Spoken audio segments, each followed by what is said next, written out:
A Victorian wife did not need to scream to destroy her husband's affair. In many homes, the mistress simply disappeared. No scandal. No confrontation. No public accusation. Society saw only a calm woman standing beside her husband, smiling as if nothing had ever threatened the household. Yet behind that quiet composure moved a careful strategy of patience, alliance, reputation, and silent pressure. Few people noticed the slow tightening of the social world around the mistress until it was already too late. Tonight, we step into that quiet battlefield where a smile could hide a plan powerful enough to erase a rival without anyone ever seeing the strike.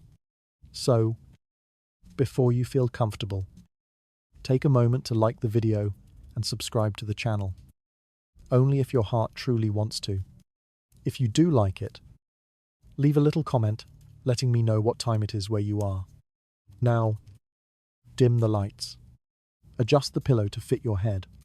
Maybe turn on a fan to create a relaxing atmosphere. And let's begin this journey together tonight. If a visitor had quietly stepped into the drawing room of a respectable Victorian household, the first thing they would likely notice was the calm figure of the wife sitting near the centre of the room. She might be arranging teacups, greeting guests, or listening politely while others spoke. But what truly defined her presence was not what she did. It was the composure she maintained. Her movements were careful, her voice measured, and her expression controlled in a way that suggested both grace and discipline. In a society deeply concerned with reputation, such calmness was not simply admired. It was expected. Victorian culture placed a remarkable burden on married women, though it rarely described that burden directly. A wife was more than a companion within the household. She was a symbol. Her behavior reflected upon her husband, her children, and the extended families connected through marriage. When neighbors observed her conduct, they believed they were also judging the moral health of the household itself. Because of this, a woman's ability to remain composed in every circumstance became one of the most valued qualities she could possess. Etiquette books of the 19th century repeated this message constantly. They advised wives to cultivate patience, modesty, and restraint. A respectable woman was expected to speak gently, to listen more than she argued, and to avoid displays of strong emotion in public. Anger, jealousy, and frustration were considered signs of poor character, even when such feelings were justified. Revealing them openly risked damaging a woman's reputation. This expectation created a peculiar imbalance in marriage. Men could show irritation without much consequence. A husband might complain loudly about business troubles or political disagreements at the dinner table and still be regarded as respectable. A wife who raised her voice in the same room might be remembered as unstable or poorly raised. Victorian society was willing to forgive male temper, but rarely female emotion. As a result, many women became highly skilled in the quiet discipline of emotional control. Irritation could be hidden behind polite conversation.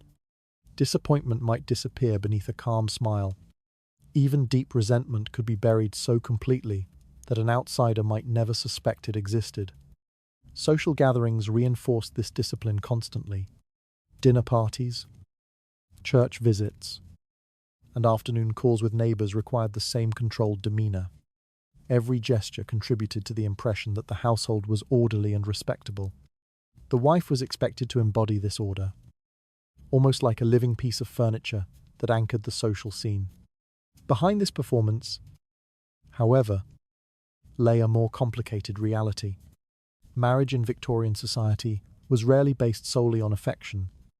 It was also an alliance involving property, inheritance, and social standing.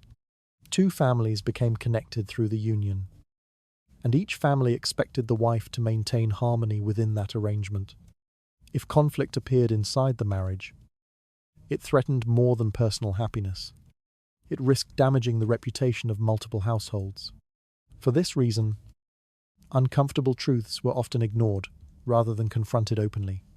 Silence became a form of protection. From a modern perspective, This constant pressure to suppress emotion can seem exhausting. Yet for many women of the period, it was simply part of everyday life. They had grown up learning that patience and restraint were essential tools for survival within polite society. The calm expression worn by a Victorian wife was therefore not always a sign of contentment. It was often the result of careful training. From childhood, girls were taught that their future security depended upon dignity and self-control. Losing that control in public could undo years of effort in an instant. Because reputation mattered so deeply, the appearance of stability often became more important than the reality itself. Guests needed to see harmony. Neighbours needed to believe that the household functioned smoothly. The wife's role was to preserve that illusion, even when private circumstances were far more complicated. And so the figure seated quietly beside the fireplace during an evening gathering carried a responsibility far heavier than it first appeared. She was expected to remain graceful when criticised, patient when ignored, and composed even when faced with disappointment. The Victorian world admired this image deeply. It praised the calm wife as a model of moral strength and domestic order. Yet beneath that admired composure lay a silent tension. The same discipline that taught women to hide anger also taught them to observe quietly, to listen carefully, and to think long before acting. Many husbands believed their wives were simply patient. Many guests believed the household was perfectly stable. Few realized how much thought and restraint might lie behind that quiet smile. Victorian society demanded that a wife remain calm, dignified, and controlled, even when her private life began to grow uncertain. Yet within that carefully maintained calm, the first signs of trouble could already appear. And sometimes, the moment a woman first sensed a change in her husband's attention was the moment her silence began to carry a very different meaning. The presence of a mistress rarely entered a Victorian household with the noise of scandal. It usually began quietly, in the private corners of a man's life, where attention and affection could be given without witnesses. A conversation at a dinner party might last a little longer than expected. A meeting arranged for business might gradually become personal. What started as a moment of admiration could slowly turn into something more persistent. In many cases, the early stages of such relationships seemed harmless to the man involved. Victorian society allowed men a degree of personal indulgence that women were rarely granted. A husband might convince himself that a small attachment outside marriage posed no real danger, as long as his household remained stable and his public behavior respectable.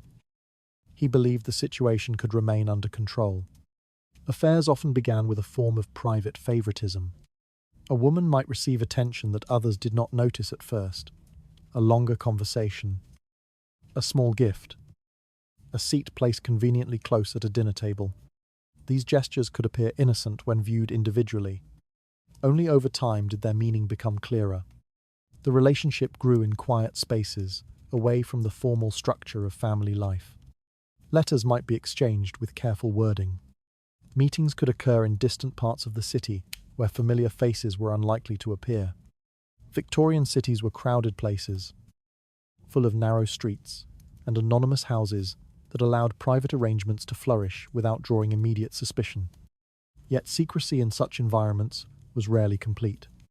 Too many people moved through the daily routines of a household for anything to remain hidden forever. Servants noticed changes long before the family acknowledged them. A maid might see unfamiliar handwriting on an envelope. A footman might recognize that the master's carriage travelled to the same address repeatedly. Even small details could accumulate into a quiet understanding. These observations rarely produced immediate confrontation. Servants in Victorian households understood the importance of discretion. Their employment depended on maintaining silence about what they witnessed. Still, silence did not prevent knowledge from spreading quietly through the domestic hierarchy. A glance exchanged in the kitchen, or a whispered remark between staff members, could communicate far more than an open conversation. Beyond the household walls, neighbours sometimes sensed similar patterns. Victorian communities were observant places where daily habits rarely went unnoticed. When a gentleman began visiting the same residence regularly, curious eyes followed him through the street. However, Curiosity alone did not create a scandal.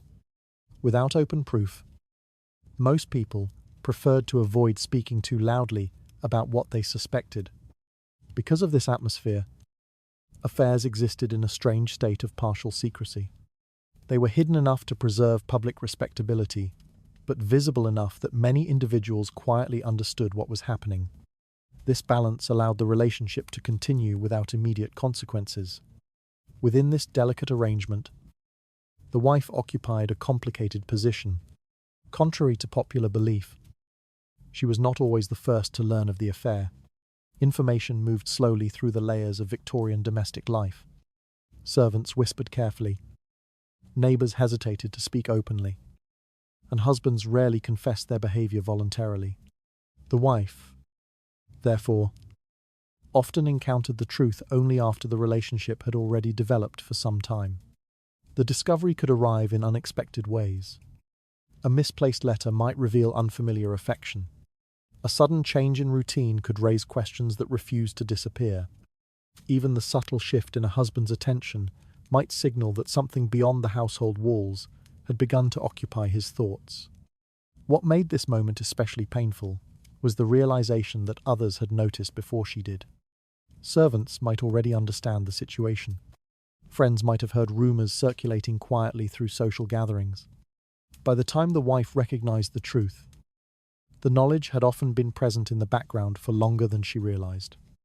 Victorian culture offered her little space to respond openly. Public accusations risked damaging the family reputation as much as the affair itself. Even expressing jealousy could be interpreted as a lack of discipline rather than a natural reaction to betrayal. Society expected her to maintain the same calm dignity that had defined her role from the beginning of the marriage. For many women, this expectation created a strange and isolating experience. The truth might be clear in private, yet invisible in public. At dinner tables and church gatherings, the wife was expected to behave exactly as before. Guests saw the same composed figure greeting visitors with polite warmth. Few recognized the quiet tension that might now exist beneath that familiar smile. Meanwhile, the mistress herself occupied a fragile position within this hidden structure. She might receive affection and attention, yet she lacked the social protection that marriage provided. Her place depended entirely on secrecy and the continued favor of the man involved. If the relationship became too visible, she risked losing everything at once. Because of this, the affair existed within a careful balance. The husband attempted to maintain his reputation. The mistress tried to remain discreet, and the wife was expected to preserve the appearance of harmony.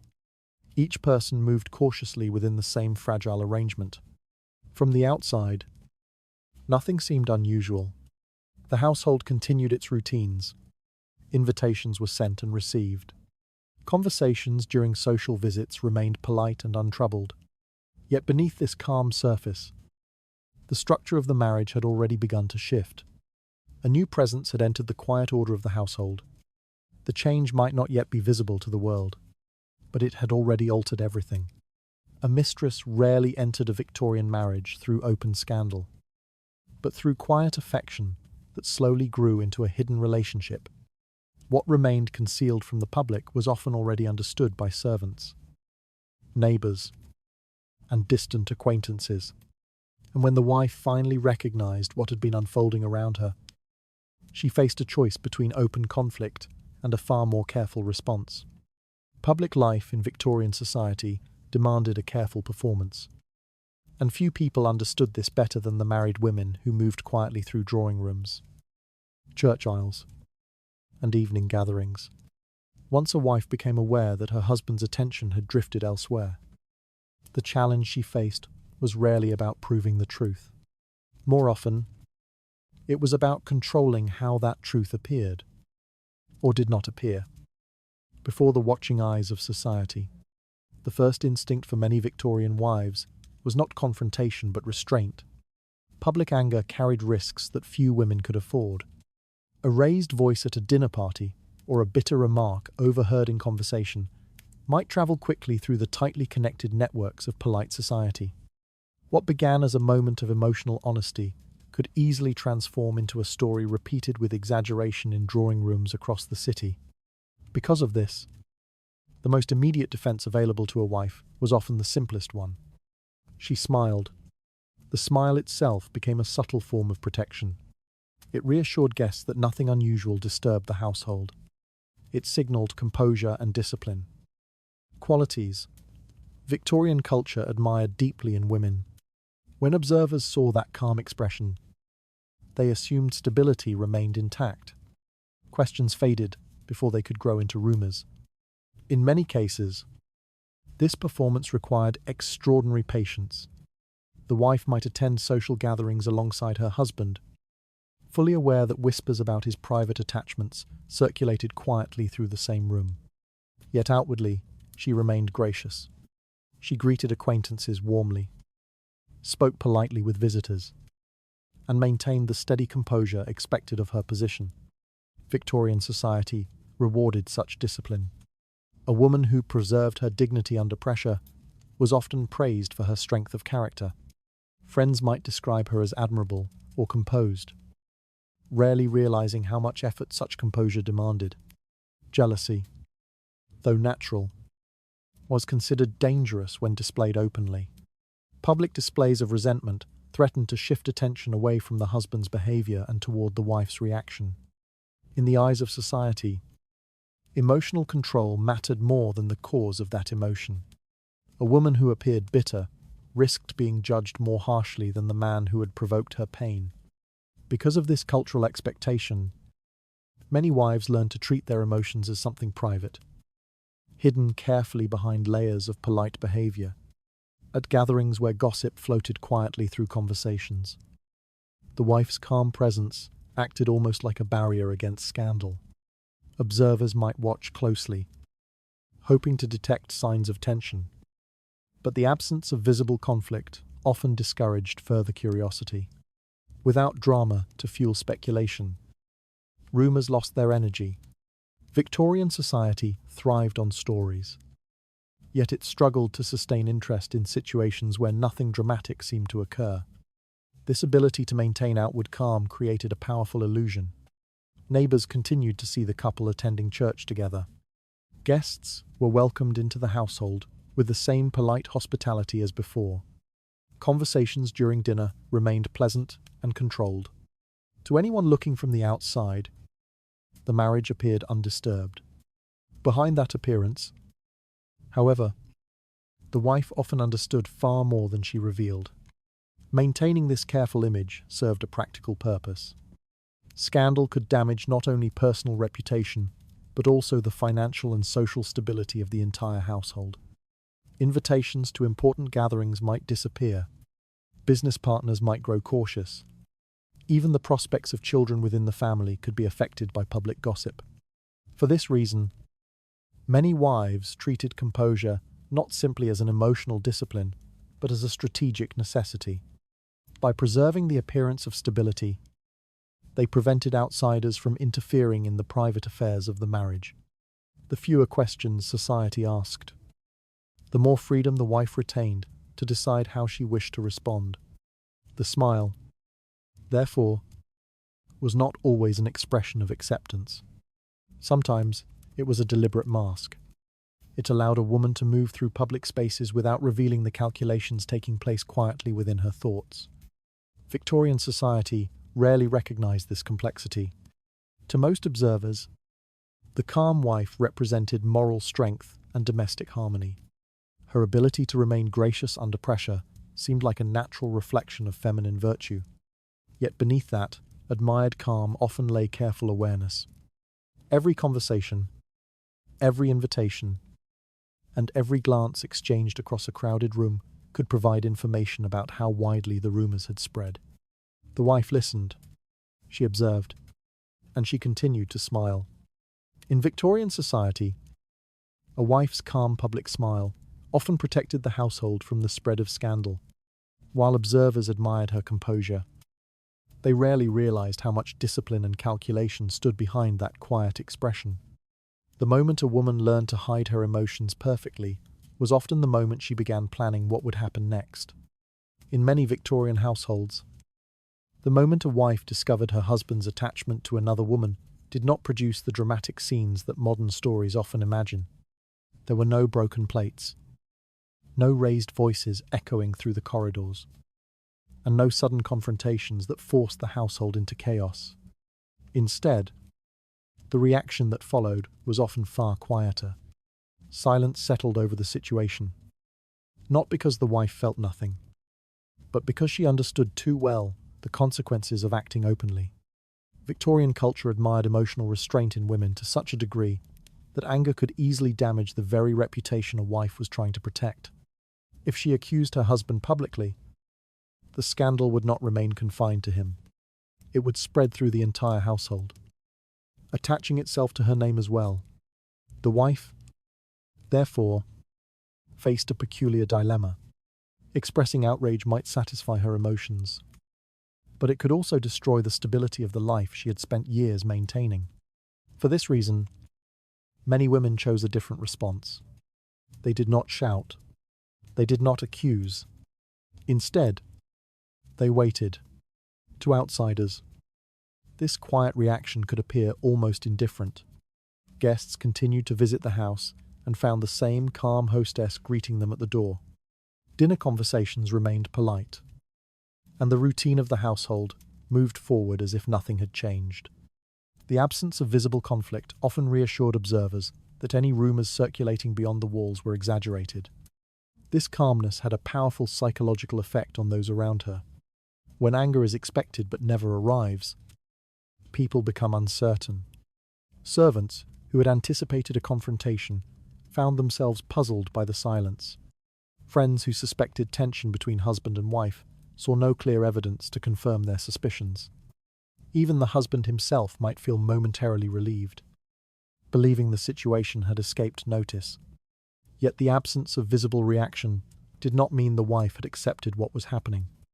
In fact, silence often allowed her to observe the situation with greater clarity.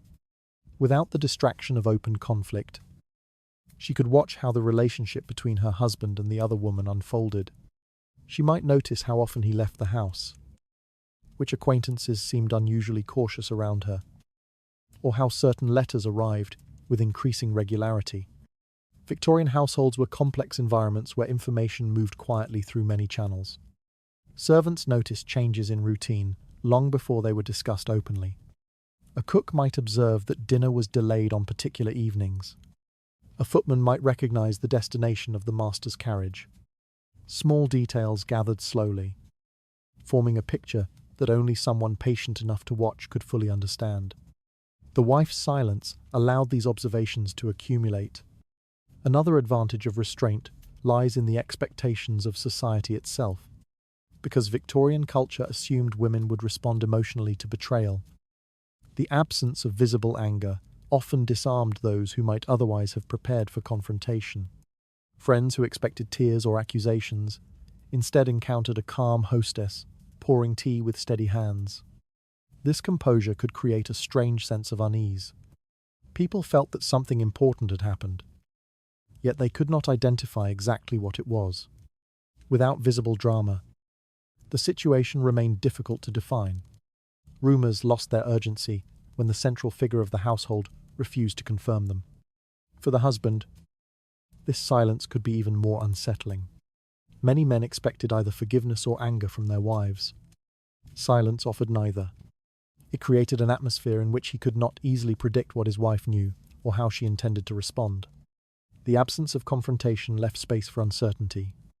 Within that uncertainty, the wife gained time to consider her options, time to observe the balance of power within the household, time to decide whether patience might achieve more than open conflict. Victorian society rarely recognized this quiet calculation. To observers, the calm wife appeared simply dignified, or perhaps resigned to circumstances beyond her control.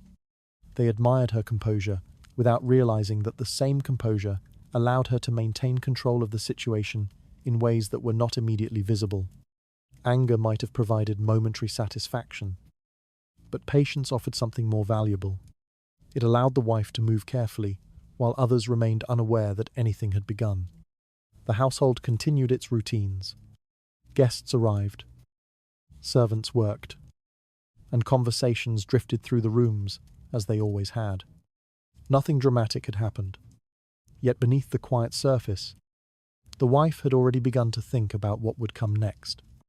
When a Victorian wife chose silence instead of anger, those around her often assumed the crisis had passed. The absence of accusation and confrontation made the situation appear harmless, even ordinary. In reality, that silence often marked the moment when the first careful steps of a much longer plan had already begun. Inside a Victorian household, servants formed a quiet network of observation that few outsiders truly understood. They moved through every room of the house, carrying trays, polishing furniture, opening doors, and tending fires long before the family awakened in the morning and long after the last guest had departed at night. In doing so, they witnessed far more than anyone openly discussed.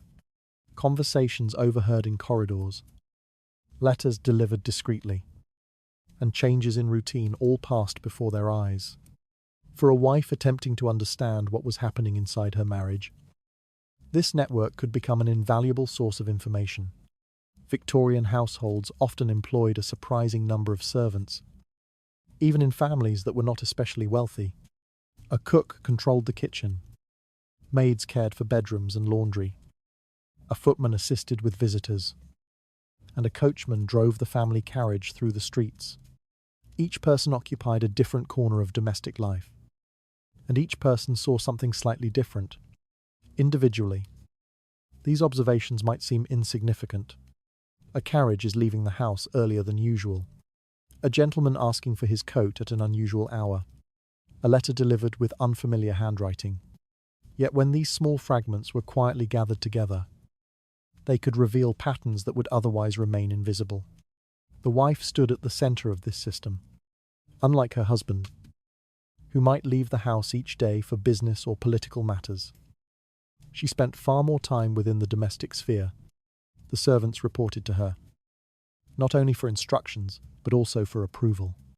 This relationship created a subtle bond of loyalty that could prove extremely useful. Servants rarely spoke openly about the private behavior of their employers. Their livelihood depended on discretion. A household that gained a reputation for gossip would struggle to keep reliable staff. Nevertheless, silence did not prevent information from circulating quietly through careful conversations. A maid might mention that the master had requested fresh clothing late in the evening. A footman might observe that the carriage waited outside a particular address longer than expected. A cook might notice that dinner was delayed on certain nights without explanation. None of these details seemed dramatic when described alone. Together, however, they could form a picture. A careful wife understood the importance of verifying such rumors before acting upon them. Victorian society was full of gossip, and acting too quickly on uncertain information could lead to unnecessary embarrassment. For this reason, many women listened patiently, collecting fragments of information over time rather than reacting immediately.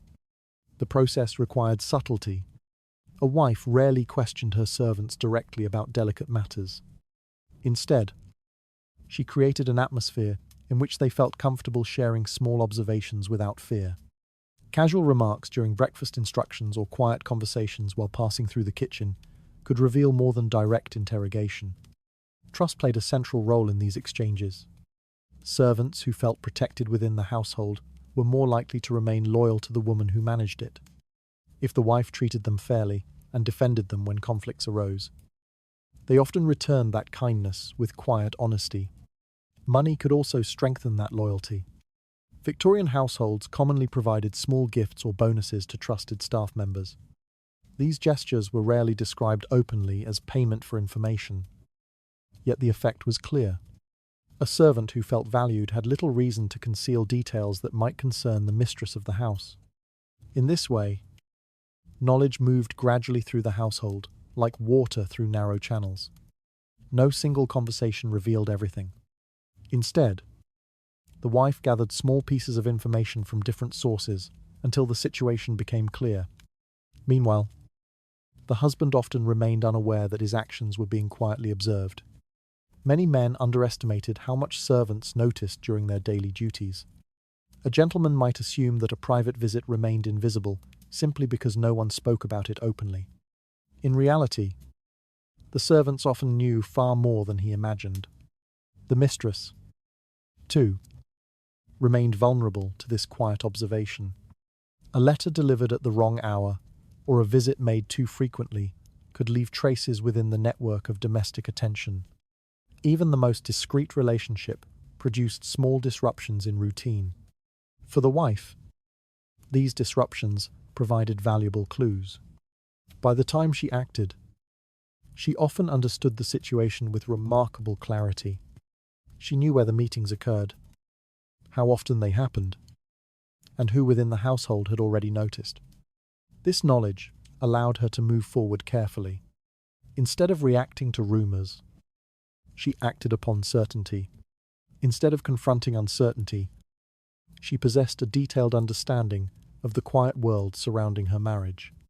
Victorian society rarely acknowledged the influence women exercised through these domestic networks. Histories often described wives as passive observers within their households. Yet anyone who understood how information flowed through those homes would recognize that the mistress of the house occupied a powerful position. Servants opened doors, carried messages, and witnessed countless small details of daily life. The wife simply listened, and over time, those quiet observations revealed far more than anyone intended. Servants within a Victorian household often observed far more than they ever spoke aloud. By listening carefully and verifying each rumour, a wife could quietly assemble a clear understanding of what was happening around her. With that knowledge finally in place, the next question was no longer whether the affair existed, but how the balance of power around it might be changed. Victorian marriages rarely connected only two individuals. Behind the bride and groom stood entire families whose interests were tied together through property, reputation, and long-standing social alliances. A wedding often linked estates, business relationships, and political influence in ways that reached far beyond the walls of the household. Because of this, a husband's private behavior could quietly become a matter of concern for many people who were not present in the marriage itself. When the wife's family sensed that the stability of the union was threatened, their reaction was seldom loud or dramatic. Respectable families understood that public conflict could harm everyone involved. Instead, their involvement usually appeared in the form of gentle reminders, carefully worded letters, and polite visits that carried meanings deeper than their calm tone suggested. In Victorian society, reputation travelled through families as much as through individuals. A daughter's marriage reflected the standing of her parents and siblings just as strongly as it reflected the household she had joined. If that marriage began to show signs of disorder, the entire family risked losing social standing among their peers. Because of this, relatives watched the situation with quiet attention. The wife's parents, brothers, and uncles often possessed resources that the husband could not easily ignore. Some families controlled business partnerships or political connections that were essential to a man's professional success. Others owned land or financial assets linked to the marriage agreement itself. These connections created subtle leverage that could be used without a single raised voice. Pressure rarely appeared in the form of a direct accusation. Instead, it entered conversations quietly. A father might invite his son-in-law to dinner and speak warmly about family responsibilities. A brother might mention how proud the family was of the stability of the household. Such remarks seemed harmless on the surface, yet their meaning was unmistakable. They reminded the husband that his marriage did not exist in isolation. His behavior reflected upon an entire network of people whose respect and cooperation he might one day need. The concept of family honor played a powerful role in these exchanges. Victorian society treated reputation as a form of social currency. Once damaged, it could take years to repair. A man whose marriage became the subject of open gossip might find invitations disappearing, partnerships weakening, and friendships growing distant. The wife's family understood this dynamic well. Rather than confront the situation directly, they often allowed the husband to imagine the consequences himself. A polite remark about family dignity could carry far more weight than an open threat. In many cases, the husband recognized the message immediately. Marriage had created obligations not only toward his wife, but also toward her relatives. They had welcomed him into their circle, supported his ambitions, and shared their reputation with him. To betray the marriage openly would risk damaging those connections in ways that could affect his future. Victorian men were often deeply conscious of such expectations. Even those who indulged in private affairs usually preferred to avoid public disgrace. When relatives began to express quiet concern, the situation could suddenly appear more complicated than it had been before. These conversations rarely mentioned the mistress directly. Doing so might force the husband into a defensive position. Instead, relatives spoke about stability, family unity, and the importance of maintaining respectability within society. Their words were polite, but the implications were unmistakable. The husband was being reminded of his responsibilities. Within the marriage itself, the wife did not always participate openly in these discussions. Often her family acted on her behalf without drawing attention to her role. This allowed the pressure to appear as a collective concern rather than a personal complaint. Such strategies preserved the wife's dignity while strengthening her position within the household. If the husband believed that only his wife objected to the affair, he might dismiss her concerns more easily. When the same concerns appeared quietly across an entire family network, ignoring them became far more difficult. Meanwhile, the mistress remained largely outside this circle of influence. She might enjoy affection and attention in private, yet she lacked the protective web of relatives that surrounded the wife. Her connection to the husband depended almost entirely on his personal preference, while the marriage itself rested upon a structure of family alliances. The difference between these two positions could become increasingly clear as relatives began to express their expectations. The husband might continue the affair for a time, but the balance of pressure around him had changed. Private indulgence now existed alongside the quiet awareness that his actions were being observed by people whose respect he valued. Victorian society often described marriage as a private bond between husband and wife. Yet in practice, it was supported by an entire network of family interests. When that network began to stir, even gently, the consequences could reach further than anyone expected. A husband might dismiss rumors.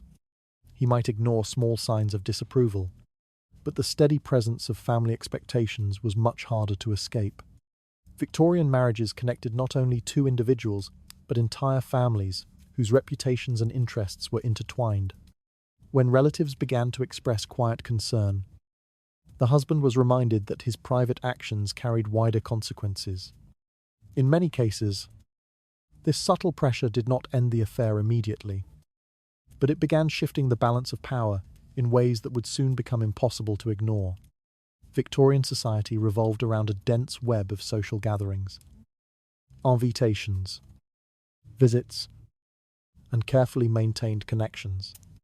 Dinner parties, afternoon calls, charity events, and church functions created a constant rhythm of interaction through which reputations were quietly built and maintained. In this world, being present in the right drawing rooms meant far more than simple entertainment. Social visibility determined whether a person truly belonged within respectable society. For a woman who had become involved with a married man, this social landscape could suddenly become fragile. At first, the mistress might still appear occasionally within polite circles. She might attend small gatherings hosted by acquaintances or pass through the same fashionable streets where respectable families shopped and visited. Her presence could even appear unremarkable, especially if the relationship with the husband remained discreet. Victorian society was skilled at ignoring uncomfortable details when they remained politely hidden. Yet the structure of social life gave the wife an advantage that few people recognized immediately. Within many families, the wife controlled the quiet machinery of invitations. She managed the household's social calendar, decided whom to receive during visiting hours, and determined which acquaintances remained welcome within the drawing room. Because Victorian etiquette revolved around these small rituals of hospitality, controlling them allowed the mistress of the house to influence who appeared in society and who gradually disappeared from it. The process rarely happened suddenly. Removing someone from society too quickly might draw attention and provoke gossip. Instead, the change usually unfolded slowly, almost imperceptibly. An invitation might simply fail to arrive. A dinner gathering that once included the mistress might suddenly become smaller and more private. Afternoon visiting hours might be adjusted in ways that made her presence inconvenient. The same doors that once opened easily now required introductions that never quite materialized. At first, such absences seemed accidental. Social calendars were busy, and misunderstandings were common. The mistress might assume the household was simply occupied, or that invitations had been lost in the confusion of the season. But as weeks passed, the pattern became clearer. Victorian society functioned through layers of female influence that were rarely acknowledged publicly. Respectable women formed circles of acquaintances who visited one another regularly, exchanged letters, and shared information about upcoming events. These networks often determined which individuals were welcomed warmly and which were received with polite distance. When the wife quietly withdrew her support from a particular person, that change could ripple outward through these circles. Other women, sensing the shift, might begin to act with similar caution. Invitations became less frequent. Conversations grew shorter. The warmth once offered to the mistress cooled into polite neutrality. Such reactions were rarely discussed openly. Victorian etiquette discouraged confrontation in social matters. Instead, the language of exclusion remained subtle. A person might still be greeted politely in public, while simultaneously finding herself increasingly absent from gatherings where influence and reputation were formed. The effect could be surprisingly powerful. For many individuals, social acceptance formed the foundation of their position within society. Without invitations to gatherings, their visibility faded. Without the opportunity to meet influential families, their connections weakened. A person who once moved easily through drawing rooms might suddenly find those spaces quietly closed. The mistress experienced this shift more strongly than most. Unlike the wife, she did not possess the protection of family alliances or the authority of an established household. Her position depended heavily on personal relationships that could disappear quickly if society turned cautious. When invitations began to vanish and acquaintances became distant, her social world could shrink with alarming speed. Meanwhile, the wife maintained her calm public presence. Guests continued to visit her home. Conversations remained polite and steady. The household appeared stable, untouched by scandal. To observers, nothing seemed unusual. Yet beneath this appearance, the social landscape surrounding the mistress was slowly changing. Isolation did not occur through accusation. It happened through absence. Each gathering she no longer attended. Each introduction that quietly failed to occur weakened her connection to the community around her. Over time, these small changes accumulated into a larger reality. The mistress still existed within the city, but she no longer existed comfortably within its society. Victorian culture often described social life as a pleasant exchange of hospitality between families. In practice, it also served as a powerful instrument of influence. The person who controlled access to those spaces held a quiet form of authority that could reshape reputations without a single public confrontation. The wife understood this system well. She did not need to speak loudly. She simply allowed the doors to close. Victorian society depended heavily on invitations, visits, and the quiet approval of respectable households. When those invitations began to disappear, the change could alter a person's position in society more effectively than an open accusation. And as the mistress gradually lost access to these circles, the next stage of pressure began to take shape in ways few people immediately noticed. In Victorian society, exclusion rarely arrived through formal announcements. No letter was delivered declaring that a person was no longer welcome. No public decree informed someone that her presence had become inconvenient. Instead, the change appeared gradually, through the quiet disappearance of ordinary invitations that once arrived without effort. Social life during the 19th century depended heavily on these invitations. They governed who appeared at dinner tables, who was welcomed into drawing rooms, and who shared the private conversations that shaped reputation and influence.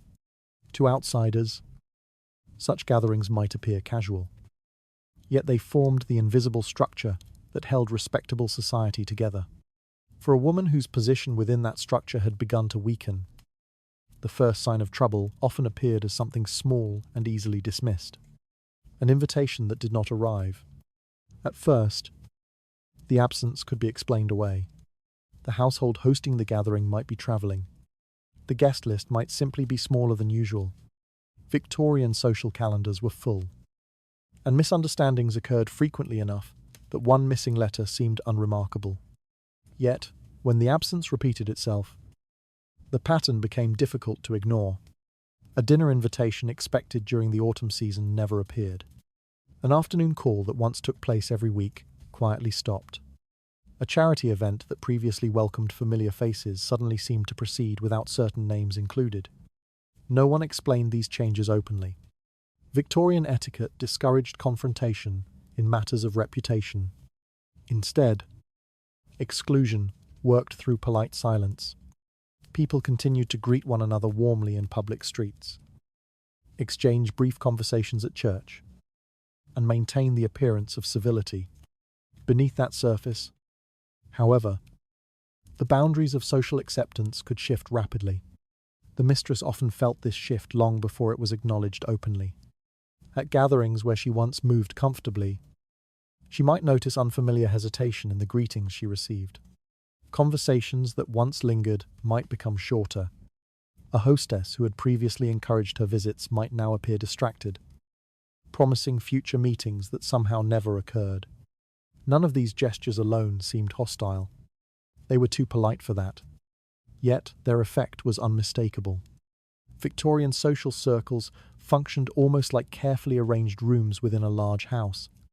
Certain doors opened easily, allowing people to pass freely between families and gatherings. When those doors began to close, even slightly, movement became more difficult.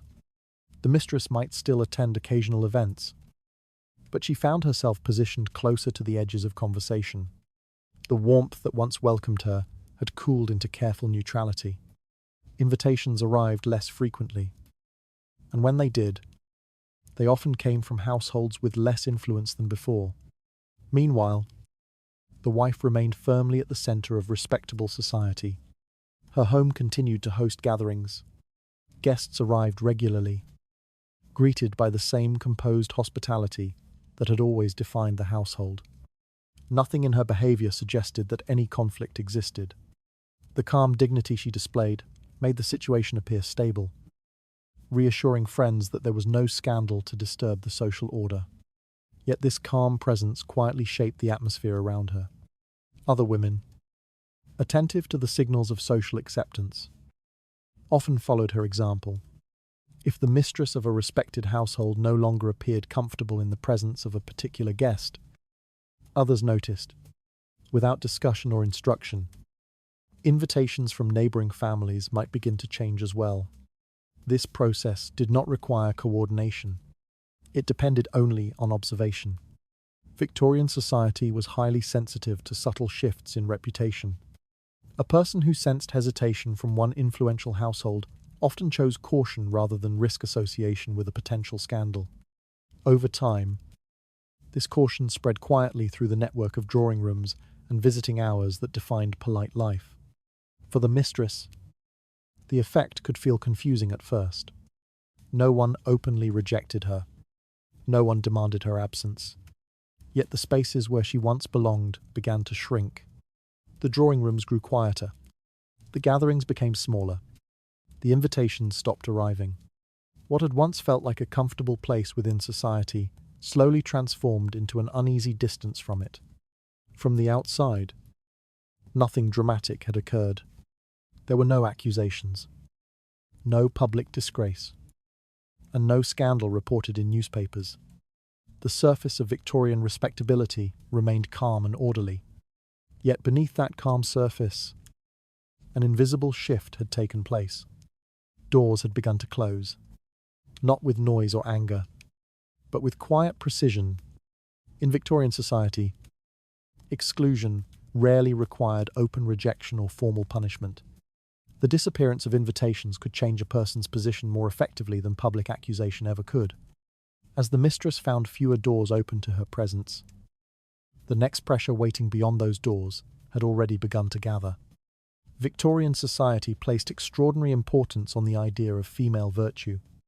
Respectable women were expected to embody modesty, loyalty, and moral discipline in every aspect of their lives. These expectations shaped not only personal behavior, but also the judgments society made about others. A woman's reputation depended on whether she appeared to uphold these ideals. And once that reputation began to weaken, restoring it could be extremely difficult.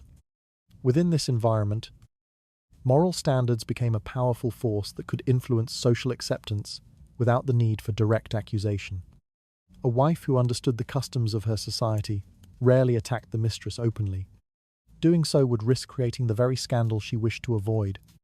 Public accusations invited curiosity and forced observers to choose sides. Instead, many women relied on a quieter approach that allowed moral expectations to work on their behalf. This approach often began with small remarks that appeared harmless in conversation.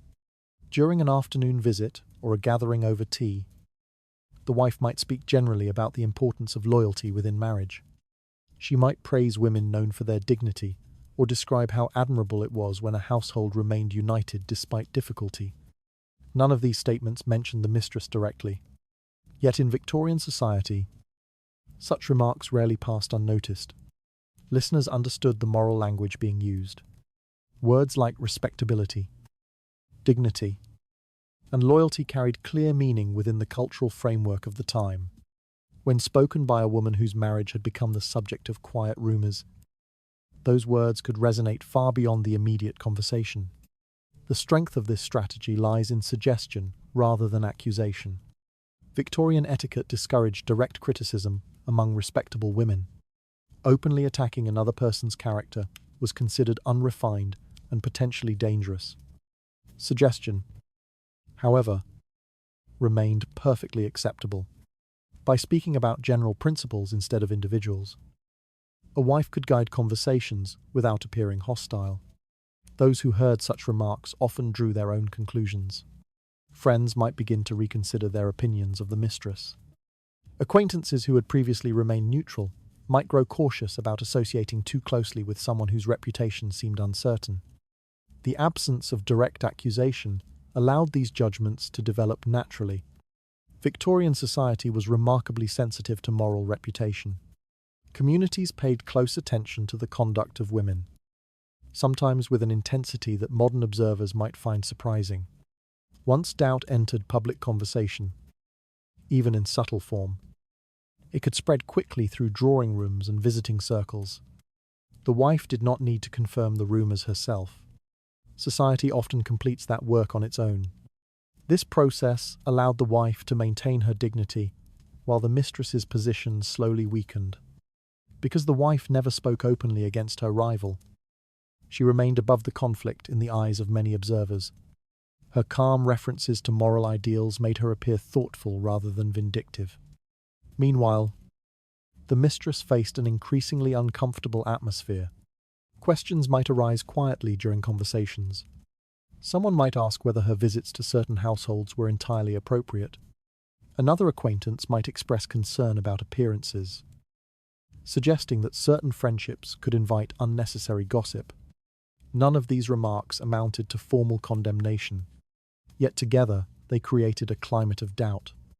Victorian society relied heavily on shared moral expectations to regulate behaviour. When individuals sensed that those expectations were being violated, even indirectly, They often responded by distancing themselves from the situation. Invitations became less frequent, conversations more cautious, and friendships more restrained. The mistress could feel these changes without ever hearing a clear accusation.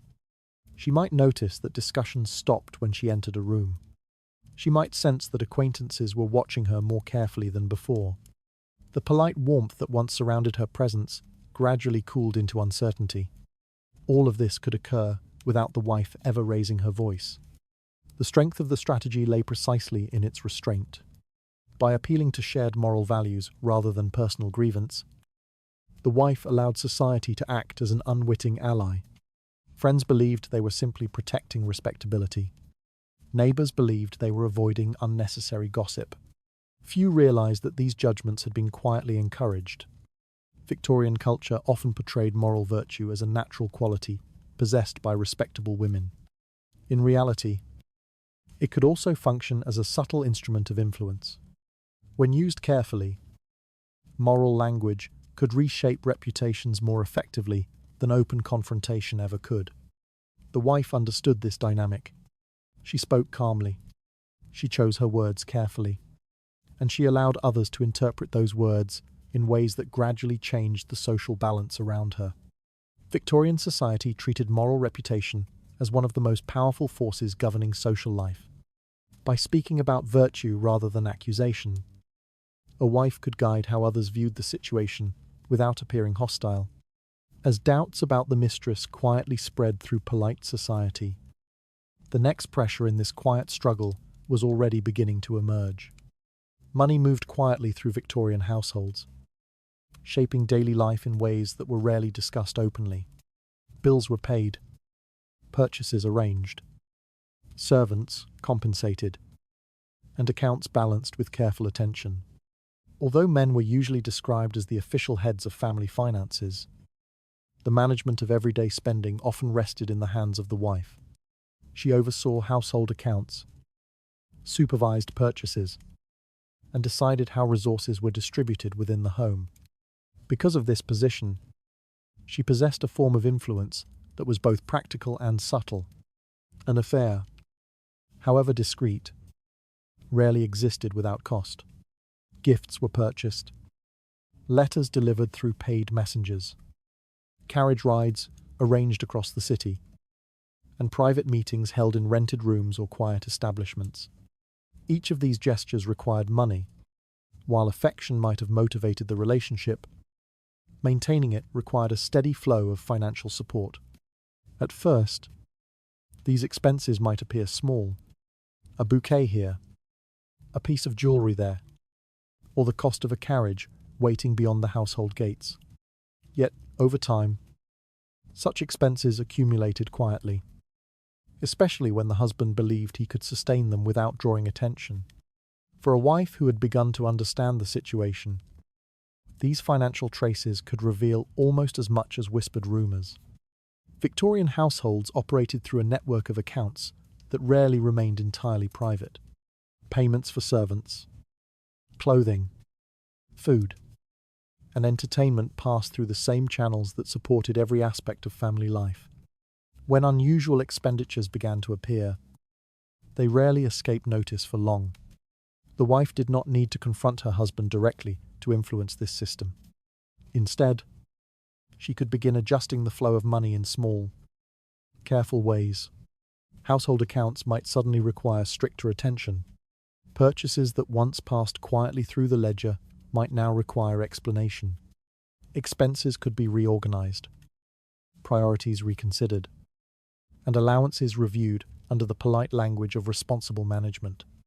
To outsiders, such changes appeared entirely reasonable. Victorian society praised careful financial oversight, particularly within respectable households. A wife who demonstrated prudence with money was often admired for protecting the stability of her family. Yet these adjustments could gradually make an affair more difficult to sustain. If the husband relied on household funds to support his private relationship, those funds might suddenly become less accessible. Large purchases could require discussion. Unusual withdrawals might attract quite a few questions from accountants or family advisors who manage estates. Even small inconveniences could accumulate. A carriage ride that once seemed effortless now required justification. Jewelry purchases might appear extravagant during a period when the household accounts were being carefully reviewed. Gifts that once passed unnoticed now risked drawing attention. The husband might respond by using personal resources, but those resources were not always unlimited. Victorian gentlemen often depended on income tied to estates, family businesses, or inherited wealth. These financial structures were rarely entirely private. Relatives, legal advisors, and estate managers often possessed insight into how money was being used. As financial pressure increased, the relationship with the mistress could slowly become more complicated. What once felt like an indulgent pleasure might begin to appear increasingly expensive. Maintaining secrecy required careful arrangements, and each arrangement demanded resources that were no longer easily available. Meanwhile, the wife maintained her calm public presence. She did not accuse. She did not complain. She simply continued to manage the household with careful attention to its financial stability. To observers, her actions appeared entirely responsible. She was protecting the family estate, ensuring that money was used wisely, and preserving the long-term security of the household. No one could easily criticize such behavior.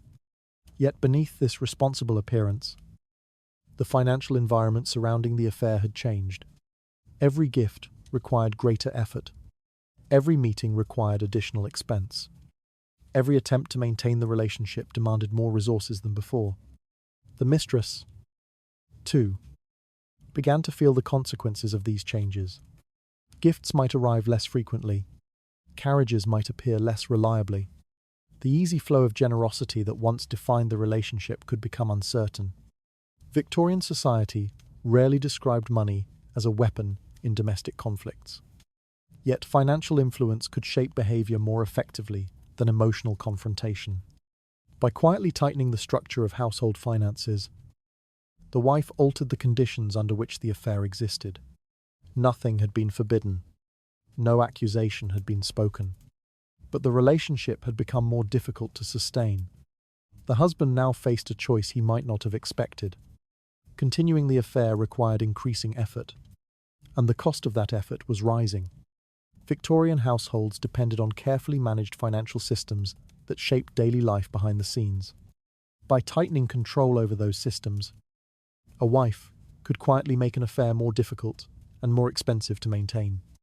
The rising cost of secrecy slowly turned a private indulgence into a burden the husband could no longer ignore. In Victorian society, the stability of a family depended heavily on one powerful idea: legitimacy. Marriage did not simply connect a man and a woman. It established a recognized structure through which property, reputation, and inheritance passed from one generation to the next. Within that structure, the wife held a position that no other woman could legally occupy. She was the mother of the legitimate heirs, and that role carried a significance that extended far beyond affection or companionship. For a husband who had formed a private attachment outside marriage, this distinction could gradually become impossible to ignore. The mistress might possess charm, beauty, or emotional influence, yet she could never occupy the same legal ground as the wife. Victorian law, a religion, and custom all reinforced the importance of legitimate family lines. Children born within marriage inherited property, titles, and the respect of society. Children born outside that structure faced a far more uncertain future. Because of this, the wife's role as mother provided a powerful foundation for authority within the household. When tensions within a marriage began to grow, many wives did not confront the situation directly. Instead, they quietly strengthened the public image of the family itself. They appeared beside their children more often in social settings, attended church together, and maintained the visible routine of domestic life that Victorian society admired so deeply. These gestures might appear simple, yet their meaning was unmistakable. Visitors arriving at the house saw the family gathered together in the drawing room. Neighbours observed the mother walking with her children through familiar streets. Conversations at social gatherings often turned toward the education and prospects of the next generation. Each of these scenes reinforced the same message. The household remained intact. The legitimate family continued to stand at the centre of the home. Victorian culture placed enormous value on this image of stability. A respectable mother represented discipline, continuity, and moral authority. She guided the upbringing of the children and shaped the character of the next generation. Society admired women who fulfilled this role with calm dedication. In contrast, the mistress existed entirely outside this structure. She might occupy the attention of the husband in private, but she had no place within the official narrative of the family. She did not attend family gatherings, guide the education of the children, or represent the household in respectable society. Her presence remained temporary by definition. By emphasizing her role as mother, the wife quietly reminded everyone of this difference. The husband himself could not easily ignore the contrast. However strong his private attachment might be, his responsibilities toward his children carried lasting consequences. Their future depended on maintaining the legitimacy and reputation of the household. A scandal involving their parents could damage their social standing, their opportunities, and even their inheritance. Victorian men were often deeply aware of these obligations. Many had grown up under the same expectations, understanding that family reputation was something carefully preserved across generations. When confronted with the visible reality of their children and the stability they represented, private indulgence could begin to appear far less attractive. The wife did not need to speak about these responsibilities directly. Her presence with the children spoke clearly enough. Family portraits displayed in the drawing room reinforced the image further. Paintings of parents and children together symbolized continuity, inheritance, and the future of the household. Guests who admired these portraits were reminded, perhaps unconsciously, of the enduring structure that marriage provided. Meanwhile, the mistress remained outside that frame. She could not share in those images of permanence. Her relationship with her husband existed only in the present moment, dependent on attention that might change with time. Victorian society instinctively understood this distinction. The legitimate family represented order and continuity, while relationships outside marriage appeared unstable by comparison. By quietly strengthening the visible bonds between herself and her children, the wife made that contrast impossible to overlook. The household remained centered around her role. The children represented the future. The family name continued through them. In the face of that enduring structure, the mistress's influence began to look increasingly fragile. What had once seemed like a romantic attachment now stood beside a far more powerful reality: the legal and social authority of the legitimate family. The husband might still hesitate. He might still attempt to balance both worlds. Yet the weight of inheritance, reputation, and responsibility grew heavier each day, and that weight rarely favoured the relationship that existed outside the household. In Victorian society, legitimacy formed the foundation of family power and inheritance. By emphasizing her role as the mother of the household's rightful heirs, a wife quietly reinforced the structure that supported her authority. That growing contrast between permanence and uncertainty would soon make the position of the mistress far more difficult to maintain. Strength in Victorian society rarely announced itself through raised voices or dramatic gestures. In respectable households, authority often appeared in quieter forms: a steady presence, a composed manner, and a confidence that required no explanation. For a wife navigating the delicate tension created by her husband's attachment to another woman, this kind of quiet strength could become her most effective instrument. Observers might expect anger from a woman placed in such circumstances. Betrayal invites emotional reaction, and stories often portray confrontation as the natural response. Yet Victorian culture discouraged such displays. A wife who shouted or accused risked undermining the very dignity that society expected her to maintain. Emotional outbursts could transform a private difficulty into public entertainment. Many women understood this instinctively.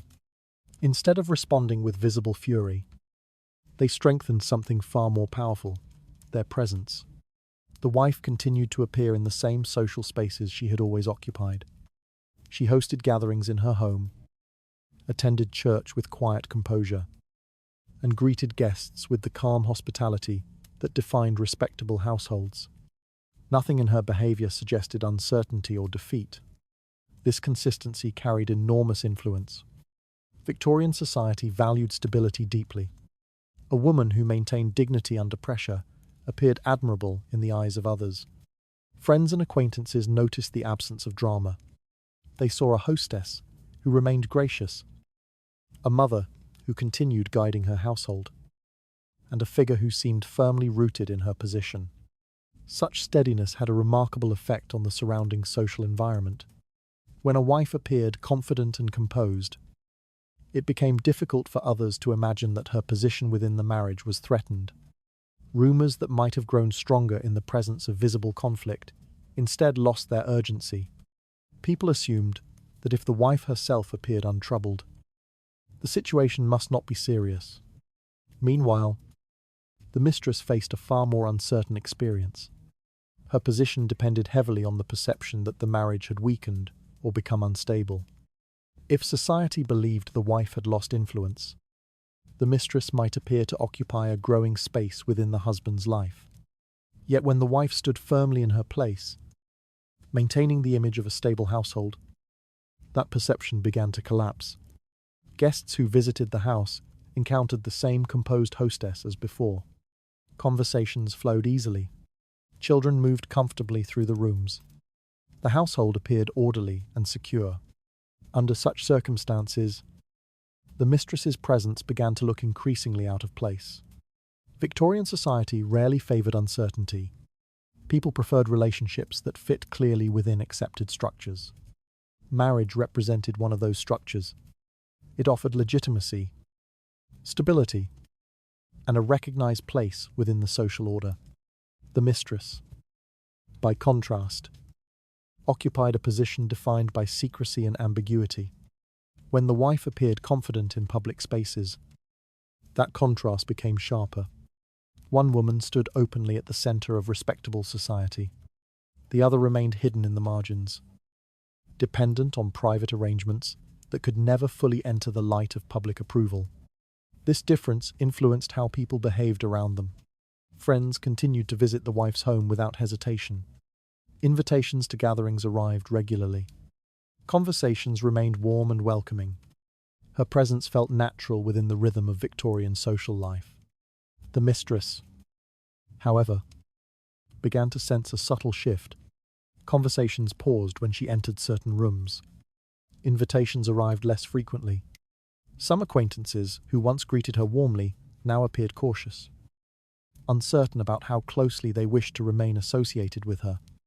No one announced these changes openly, yet their meaning was unmistakable. The wife's calm presence had quietly reasserted the structure of the household. By standing firmly within her role, she reminded society where legitimacy truly rested. Her composure did not signal weakness. Instead, it demonstrated a confidence that required no explanation. Victorian culture admired such restraint deeply. A woman who maintained dignity in difficult circumstances appeared morally stronger than one who fought loudly for recognition. Her silence suggested discipline, patience, and self-control qualities that society believed defined true respectability. The husband could not easily ignore this contrast. On one side stood the woman who shared his household, guided his children, and represented his family before society. On the other stood a relationship that existed only in private spaces and uncertain arrangements. Each public appearance of the wife reinforced that difference. She did not argue. She did not accuse. She simply remained where she had always been. At the centre of the household, Victorian society often mistook silence for weakness and calmness for resignation. Yet the steady presence of the wife quietly reaffirmed where authority within the household truly belonged. In that quiet display of confidence, The mistress began to look less like a rival and more like a fragile interruption in a structure that was still firmly standing. Victorian society relied heavily on conversation. News travelled not through newspapers alone, but through drawing rooms, church gatherings, garden walks, and quiet afternoon visits between neighbours.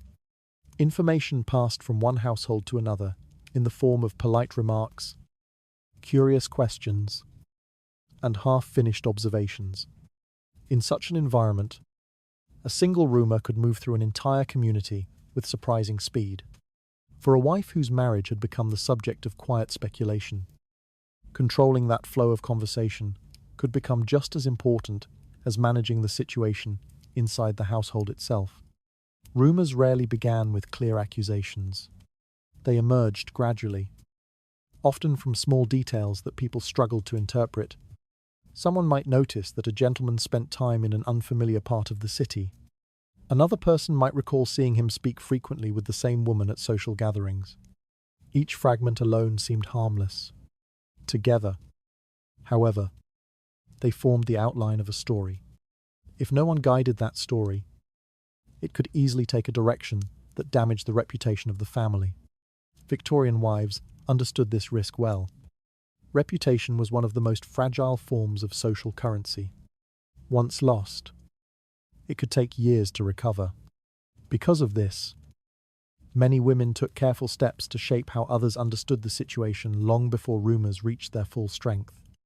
This did not require public denial or dramatic explanation. Victorian etiquette discouraged such direct responses. Instead, the wife often guided conversations through subtle suggestions that influenced how people interpreted what they had already heard. During visits with friends or casual gatherings over tea, she might speak calmly about the strength of her household. She could describe family routines, the progress of her children's education, or the responsibilities that filled her husband's schedule.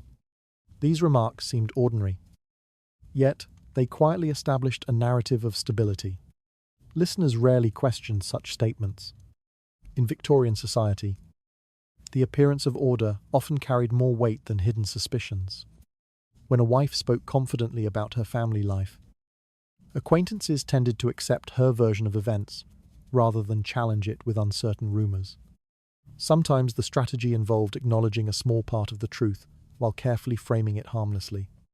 If people had noticed the presence of another woman in certain social circles, the wife might describe her as an acquaintance known to the family or a person connected to business matters.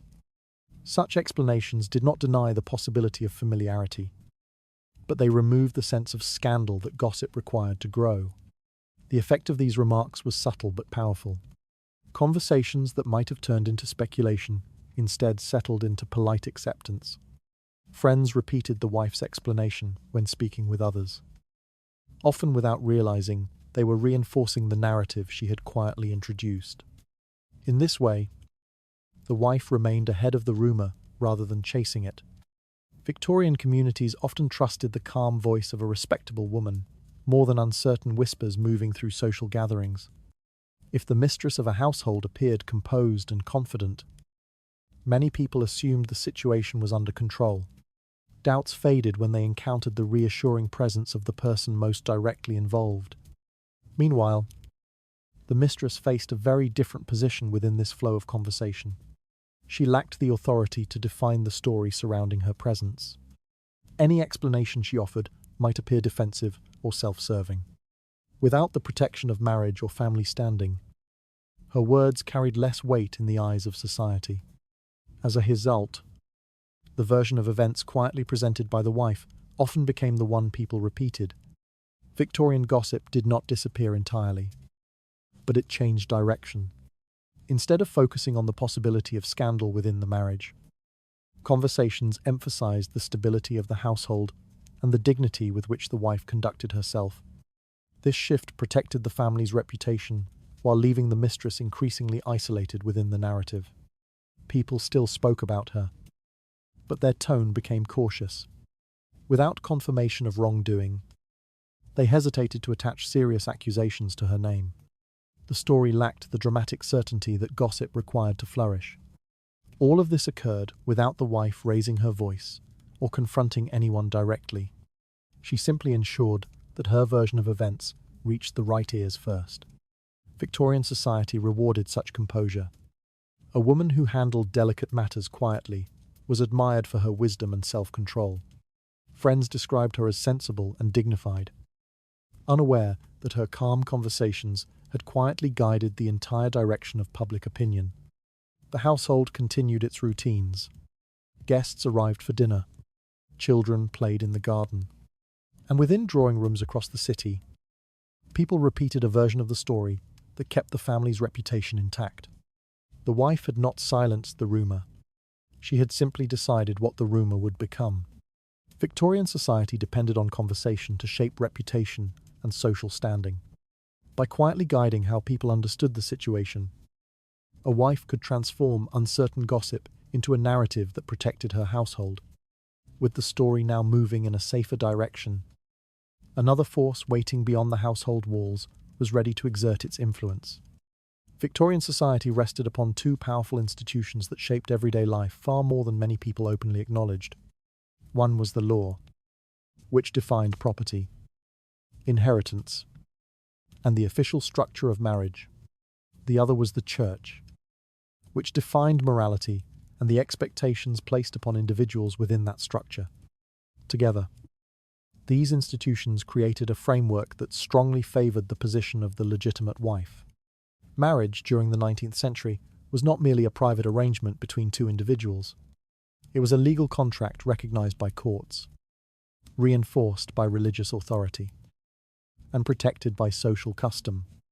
Once established, that contract created rights and obligations that extended beyond the emotional relationship between husband and wife. For the wife, this structure offered a form of protection that the mistress could never claim. Victorian marriage law granted the legitimate wife a recognised place within the household. Property arrangements, inheritance rights, and the legitimacy of children all depended on the stability of this union. Even in situations where personal affection between husband and wife had grown distant, the legal foundation of the marriage remained firmly in place. This legal recognition carried consequences that were not always obvious in daily conversation. A husband might enjoy the freedom of private relationships, yet the law still acknowledged only one woman as his wife. She remained connected to his estate, his name, and the inheritance of his children. Any disruption to that structure could create complications not only for the present moment, but also for the future of the family itself. Because of this, the existence of a mistress always occupied uncertain legal territory. The relationship might continue privately for years, but it could never acquire the same standing as the marriage itself. The mistress had no claim to the husband's property, no official authority within the household, and no recognized role in the continuation of the family line. Beyond the law stood the moral authority of the church. Religion shaped Victorian society in ways that extended far beyond Sunday services. Church attendance formed a regular part of respectable life, and clergy often served as moral advisors within their communities. Sermons, religious teachings, and social expectations all reinforced the belief that marriage represented a sacred commitment. Within that framework, relationships outside marriage were widely condemned. Clergy spoke openly about the importance of fidelity and the dangers of moral weakness. Even when such messages were delivered in general terms, rather than directed towards specific individuals, their meaning resonated strongly within communities where everyone knew one another's affairs. A wife who maintained her visible presence within the religious life of the community, therefore, possessed another form of quiet influence. Attending church regularly, participating in charitable activities, and maintaining a reputation for moral discipline strengthened her position in the eyes of both neighbours and clergy. These actions demonstrated that she remained aligned with the values society considered respectable. The mistress, by contrast, often found herself excluded from this moral framework, even when her relationship remained discreet. The mere suspicion of involvement with a married man placed her outside the boundaries of acceptable conduct. Religious teachings offered little room for sympathy in such situations. The language of sermons emphasized loyalty, discipline, and the sanctity of marriage. In communities where church life played a central role, these values shaped how people judged the situation. Neighbors who might otherwise remain neutral began to interpret the affair through a moral lens. The wife appeared as the legitimate partner whose commitment to family and faith deserved respect. The mistress appeared as a figure associated with moral uncertainty. This contrast did not require direct accusation. It emerged naturally from the structure of Victorian belief. When people gathered in church pews each week, they heard repeated reminders about the importance of marital fidelity and the dangers of temptation. These messages formed the moral atmosphere surrounding everyday life. For the husband, the effect could be difficult to ignore. Even if he attempted to separate private behavior from public responsibility, the expectations of law and religion continued to surround him. Family reputation, legal obligations, and moral teaching all pointed toward the same conclusion. Marriage remained the recognized center of his household. The wife represented that center. Meanwhile, the mistress stood outside the framework that society recognized as legitimate. Victorian culture often described these institutions as guardians of order within the family. In practice, they also created a quiet form of pressure that shaped personal choices in ways few individuals could entirely escape. The wife did not need to invoke these forces directly. They already existed around her. By maintaining her place within the legal and moral structure of Victorian society, she allowed those institutions to strengthen her position without a single public confrontation. The law confirmed her status. The church affirmed her role. And together, they reminded everyone where the true authority of the household remained. Victorian marriage stood upon a foundation reinforced by both legal recognition and religious authority. These institutions quietly affirmed the position of the legitimate wife, while leaving the mistress outside the structure that society accepted. With that moral pressure now surrounding the situation, the husband soon faced a growing awareness of the consequences attached to his choices. In Victorian marriages, open confrontation between husband and wife was often avoided whenever possible. Direct accusations could damage the delicate balance that held the household together, and public disputes risked drawing attention from neighbors and relatives who watched carefully for signs of instability. Because of this, many wives relied on quieter methods when addressing the consequences of their husband's behavior. One of the most effective approaches involved shifting the conversation toward the future. Victorian men were raised with a strong awareness of inheritance and legacy. A family name carried meaning across generations, and the actions of one individual could influence the reputation of descendants long after he himself had passed away. Property, titles, and family estates were expected to move from father to son through a stable and legitimate line. When a wife wished to remind her husband of his responsibilities, she rarely spoke about the mistress directly. Instead, she spoke about the children. Conversations during dinner might turn toward the education of their sons or the prospects of their daughters. She might ask thoughtful questions about the schools they would attend, the professions they might one day pursue, or the inheritance that would support them when they became adults. These discussions appeared entirely natural within the rhythm of family life. Yet beneath their ordinary tone, they carried a deeper meaning. The future of the children depended upon the stability of the household. A father's reputation could shape the opportunities available to his heirs. In Victorian society, the whispers of scandal did not remain confined to the present moment. They followed families through social networks, influencing how others viewed their reliability and moral character. By drawing attention to the future of the children, the wife quietly reminded her husband of these realities. He did not need to be accused of wrongdoing. He only needed to imagine how the consequences of his actions might affect the next generation.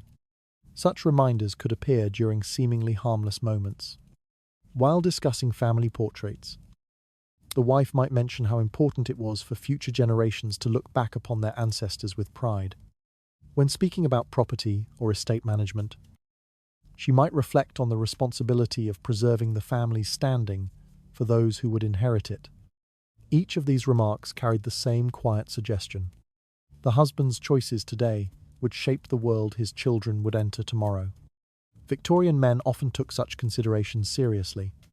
Their education had emphasized duty toward family and society, and their position as head of the household came with expectations that extended far beyond personal desire. Maintaining the respectability of the family name was not merely a social preference. It was a responsibility tied to honor. Because of this, the wife's strategy rarely involved ultimatums.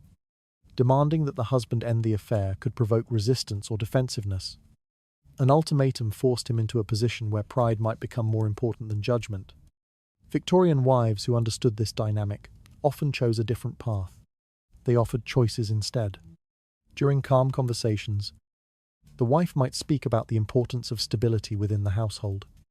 She could reflect on the advantages enjoyed by families who preserved harmony across generations. She might describe the respect society offered to men who protected their families from unnecessary scandal. None of these statements forced the husband into immediate action. Yet together, they presented him with a quiet comparison between two possible futures.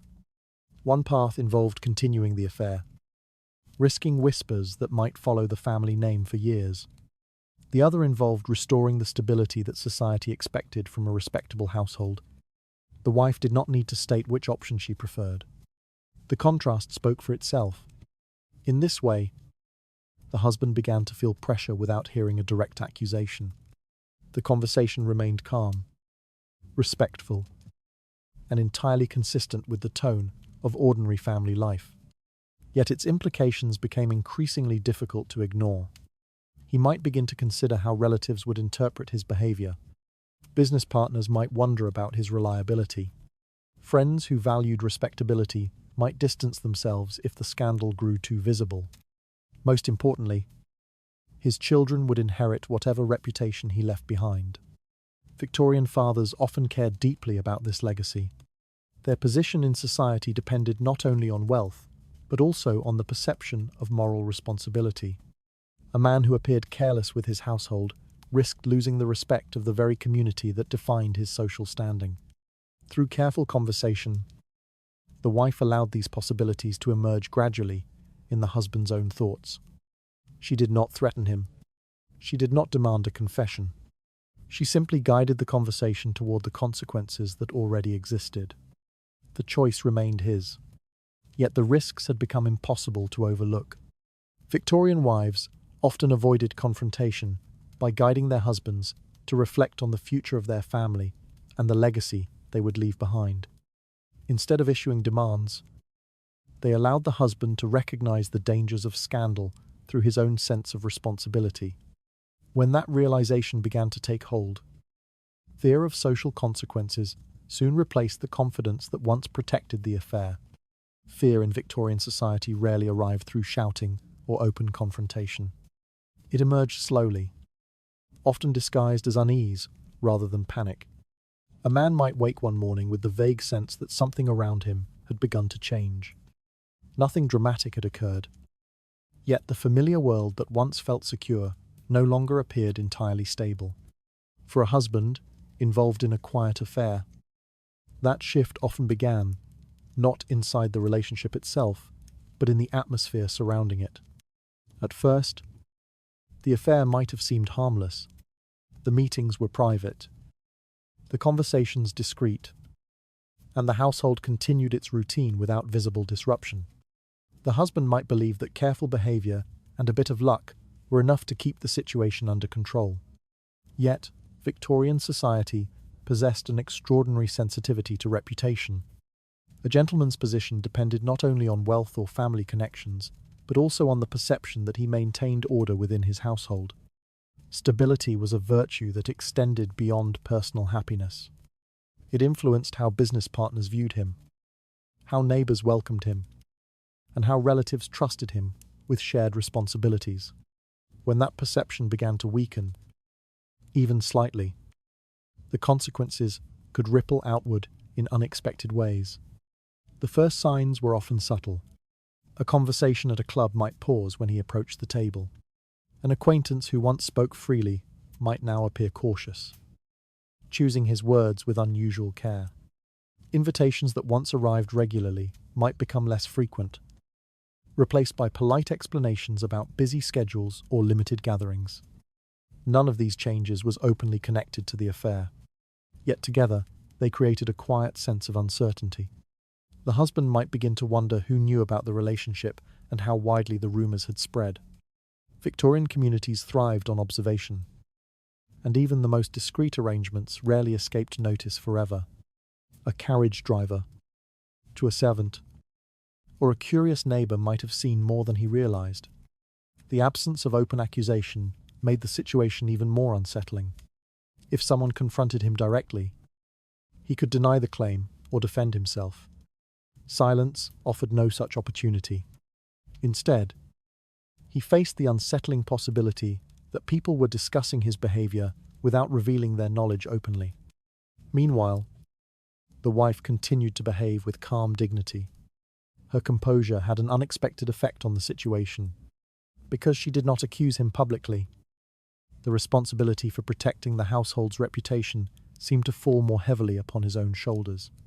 Friends and relatives saw a wife who maintained stability, which meant any disruption now appeared increasingly connected to the husband's actions. Victorian men often cared deeply about how they were perceived within their communities. Their reputations influenced business opportunities, political ambitions, and social standing. A man whose household became associated with scandal risked losing the trust of those around him. Even if the affair remained unofficially acknowledged, the mere suspicion of disorder could damage relationships that had taken years to build.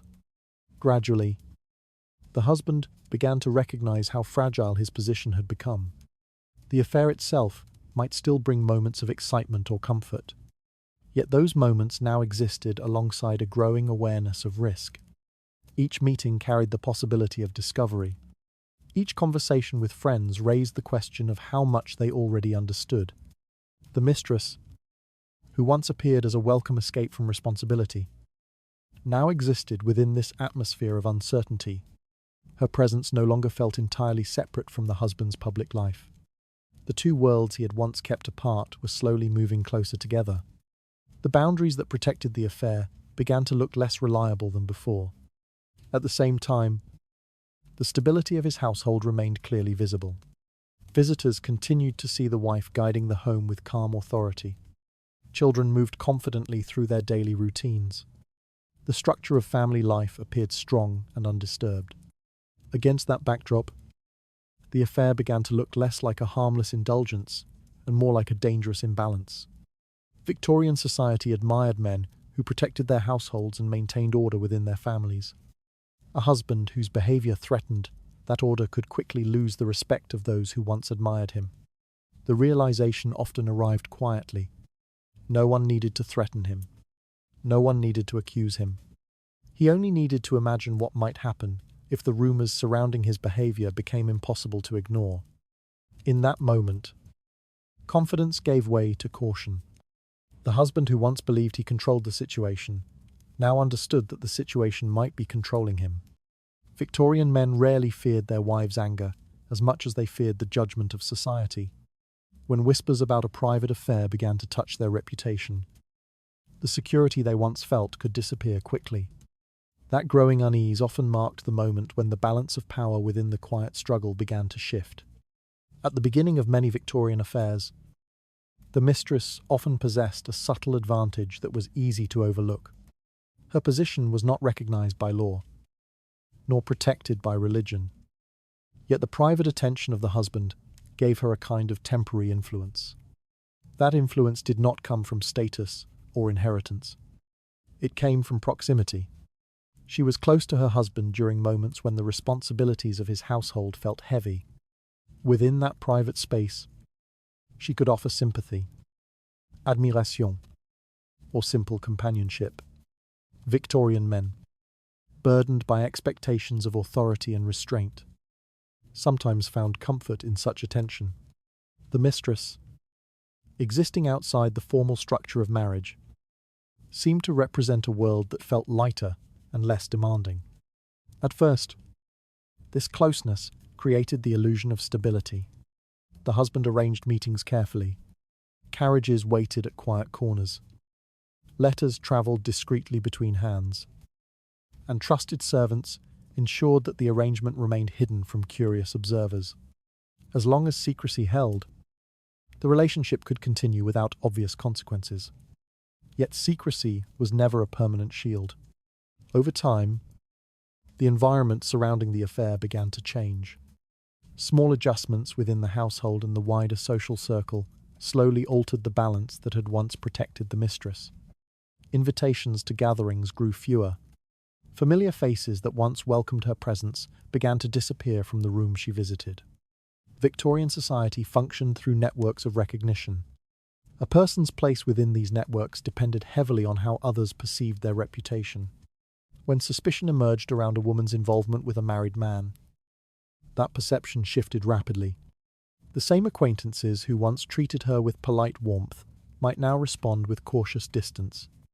The difference could be subtle but unmistakable. Conversations shortened. Invitations arrived less frequently. A glance exchanged across a room might carry the quiet message that something was no longer acceptable. This gradual isolation weakened the mistress's position in ways that were not immediately obvious. While the relationship itself might still exist, the social environment that once tolerated her presence was slowly closing around her. Victorian society rarely required public accusations to enforce its boundaries.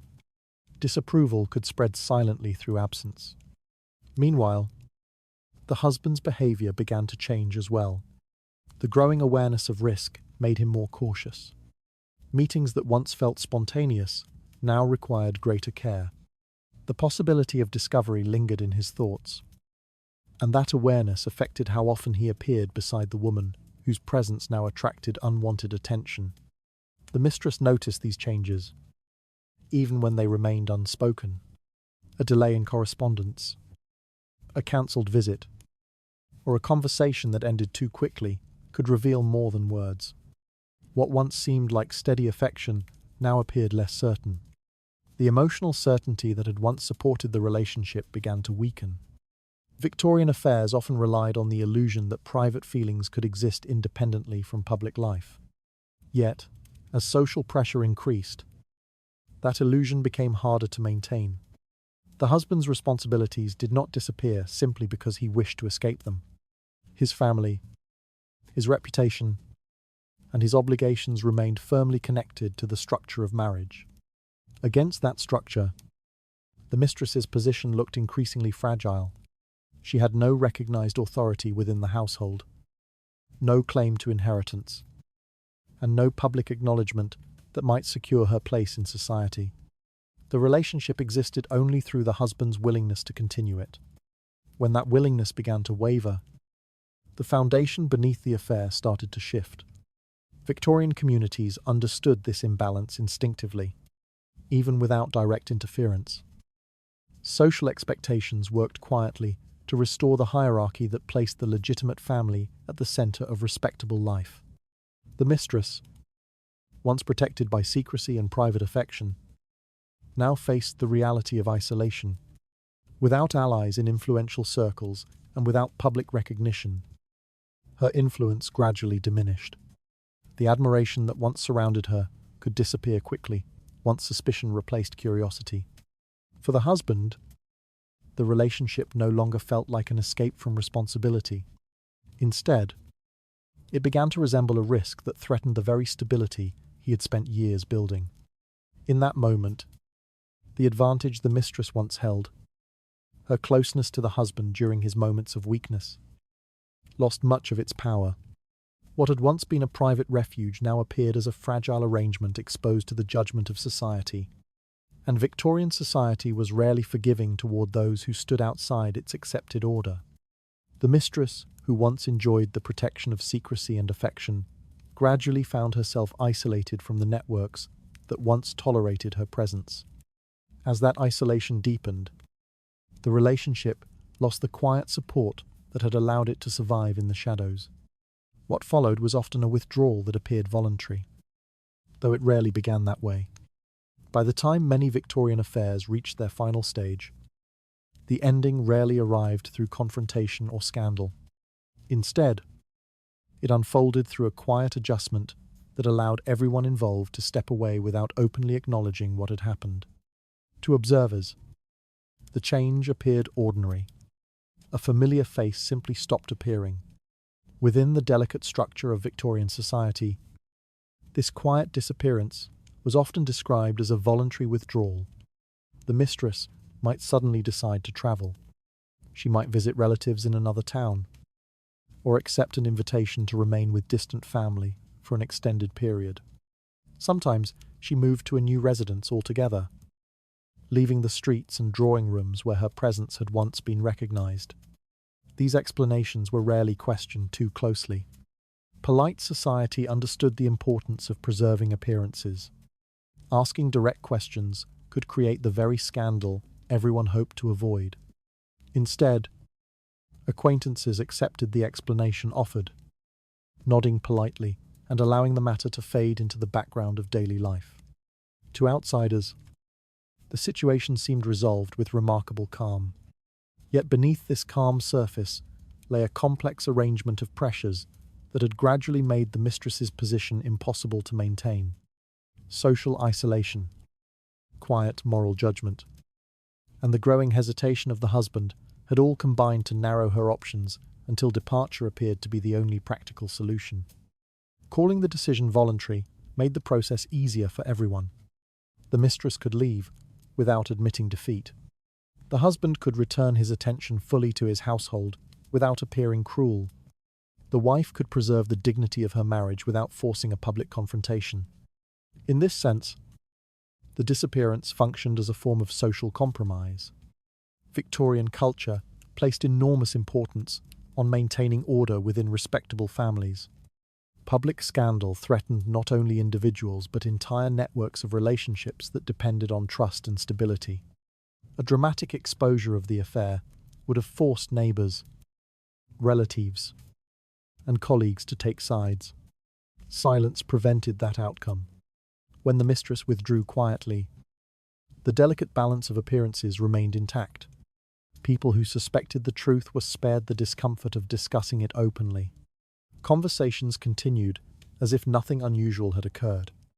Within the household, the change often appeared gradual. The husband's schedule returned to familiar routines.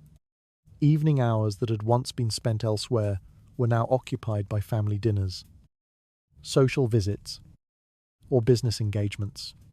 Servants noticed the difference long before anyone spoke about it. Letters stopped arriving.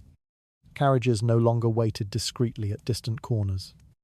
The physical traces of the relationship slowly disappeared from daily life. For the mistress, the experience could be more complicated. Her withdrawal from the social environment where the affair once flourished required careful adjustment. Victorian society offered limited paths for women whose reputations had become uncertain. Some sought quieter lives in different towns, where fewer people recognized them. Others relied on relatives willing to provide shelter and discretion. In many cases, the separation occurred without a final dramatic conversation. There was no declaration, no moment of open conflict that marked the exact end. Instead, distance grew until the relationship simply ceased to exist in practice. The husband stopped visiting. The mistress stopped expecting him. Eventually, even the memory of their meetings faded into the ordinary rhythm of past events. For the husband, the quiet resolution allowed him to reclaim the stability expected of a respectable Victorian gentleman.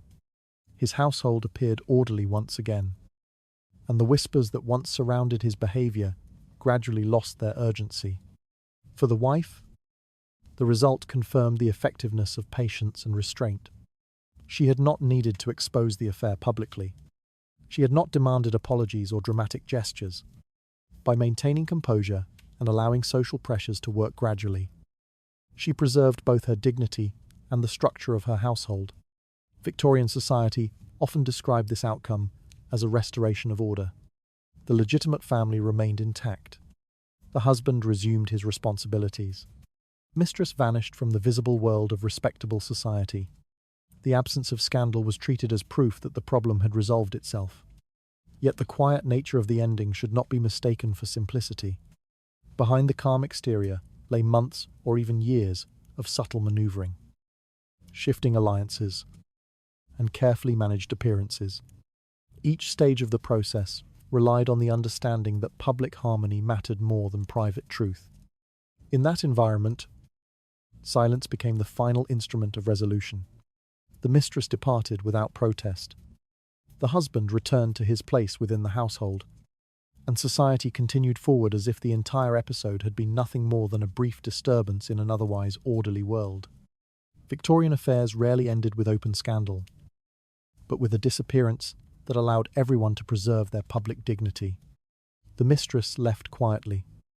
The household regained its familiar rhythm, and polite society chose not to ask questions. Once the separation settled into silence, the attention of the community shifted towards something even more important: the careful restoration of the family's public image. Once the quiet withdrawal had taken place, the household entered a delicate stage that required careful attention. The affair had ended without scandal, yet the echoes of it still lingered in the awareness of those who had watched events unfold from a distance. Victorian society possessed a remarkable memory for irregularities, even when people chose not to speak about them openly. Because of this, restoring the appearance of stability became an essential step. The husband and wife did not address the past directly. Victorian culture discouraged such blunt conversations in public life. Instead, they focused on what others could see: the visible harmony of a respectable marriage. Public appearances played a central role in this effort. When the couple attended gatherings together, dinners, church services, and charity events, their presence carried a message stronger than any spoken explanation. Observers who had once wondered about tension within the household now saw a united pair moving comfortably through the social spaces of their community. These moments mattered greatly in Victorian society. Respectability was not simply a private condition. It was something performed before an audience of neighbours, relatives, and acquaintances who interpreted behaviour as evidence of character. A husband and wife who appeared together calmly signalled that the structure of their household remained intact. The wife often guided this stage with quiet precision. Her demeanour needed to communicate stability without appearing forced. A composed smile, a relaxed posture beside her husband, and ordinary conversation with guests helped reinforce the impression that nothing unusual had occurred. Victorian audiences were highly attentive to such signals. Too much stiffness might suggest hidden tension. Too much warmth might seem theatrical. The balance between these extremes required subtle judgment. The husband's role in these appearances carried its own significance. By standing beside his wife in public settings, he acknowledged the legitimacy of the marriage without making any formal declaration. In Victorian culture, this physical proximity spoke loudly. It reminded observers where his loyalty officially rested. Neighbours who had quietly speculated about the earlier situation now encountered a clear visual answer. The legitimate household remained the centre of his life. Church gatherings were especially important during this period. Religious attendance held a powerful symbolic meaning within Victorian communities. A husband and wife seated together in a familiar pew conveyed a message about moral order that required no explanation. Their presence suggested continuity with the values society considered respectable. Charitable activities offered another opportunity to reinforce this image. Victorian wives frequently participated in philanthropic work, organising donations, visiting the poor, or supporting local institutions. When the husband occasionally appeared beside her during such efforts, the partnership seemed both respectable and generous. Observers interpreted these scenes as proof of harmony within the marriage. Gradually, the effect of these appearances spread through social conversation. Neighbours who once whispered about the possibility of scandal now found fewer reasons to continue discussing the matter. The visible stability of the household contradicted the uncertainty that rumours had once suggested. Victorian gossip often relied on ambiguity. Once the ambiguity disappeared, interest faded quickly. Friends and acquaintances adjusted their perceptions accordingly. Invitations that might have paused during the uncertain period resumed their usual rhythm. Conversations returned to ordinary subjects: politics, business, and family news, rather than speculation about private affairs. For the wife, this stage represented a quiet confirmation of success. Her patience and composure had allowed the household to pass through a dangerous period without the destructive consequences of public scandal. By maintaining dignity rather than seeking confrontation, she preserved both the marriage and the family's place within society. For the husband, the restoration of his reputation offered relief. The tension that had once accompanied every social interaction gradually dissolved. He could once again move confidently through the networks of Victorian life: business circles, clubs, and religious gatherings, without fearing that his private conduct would overshadow his public identity.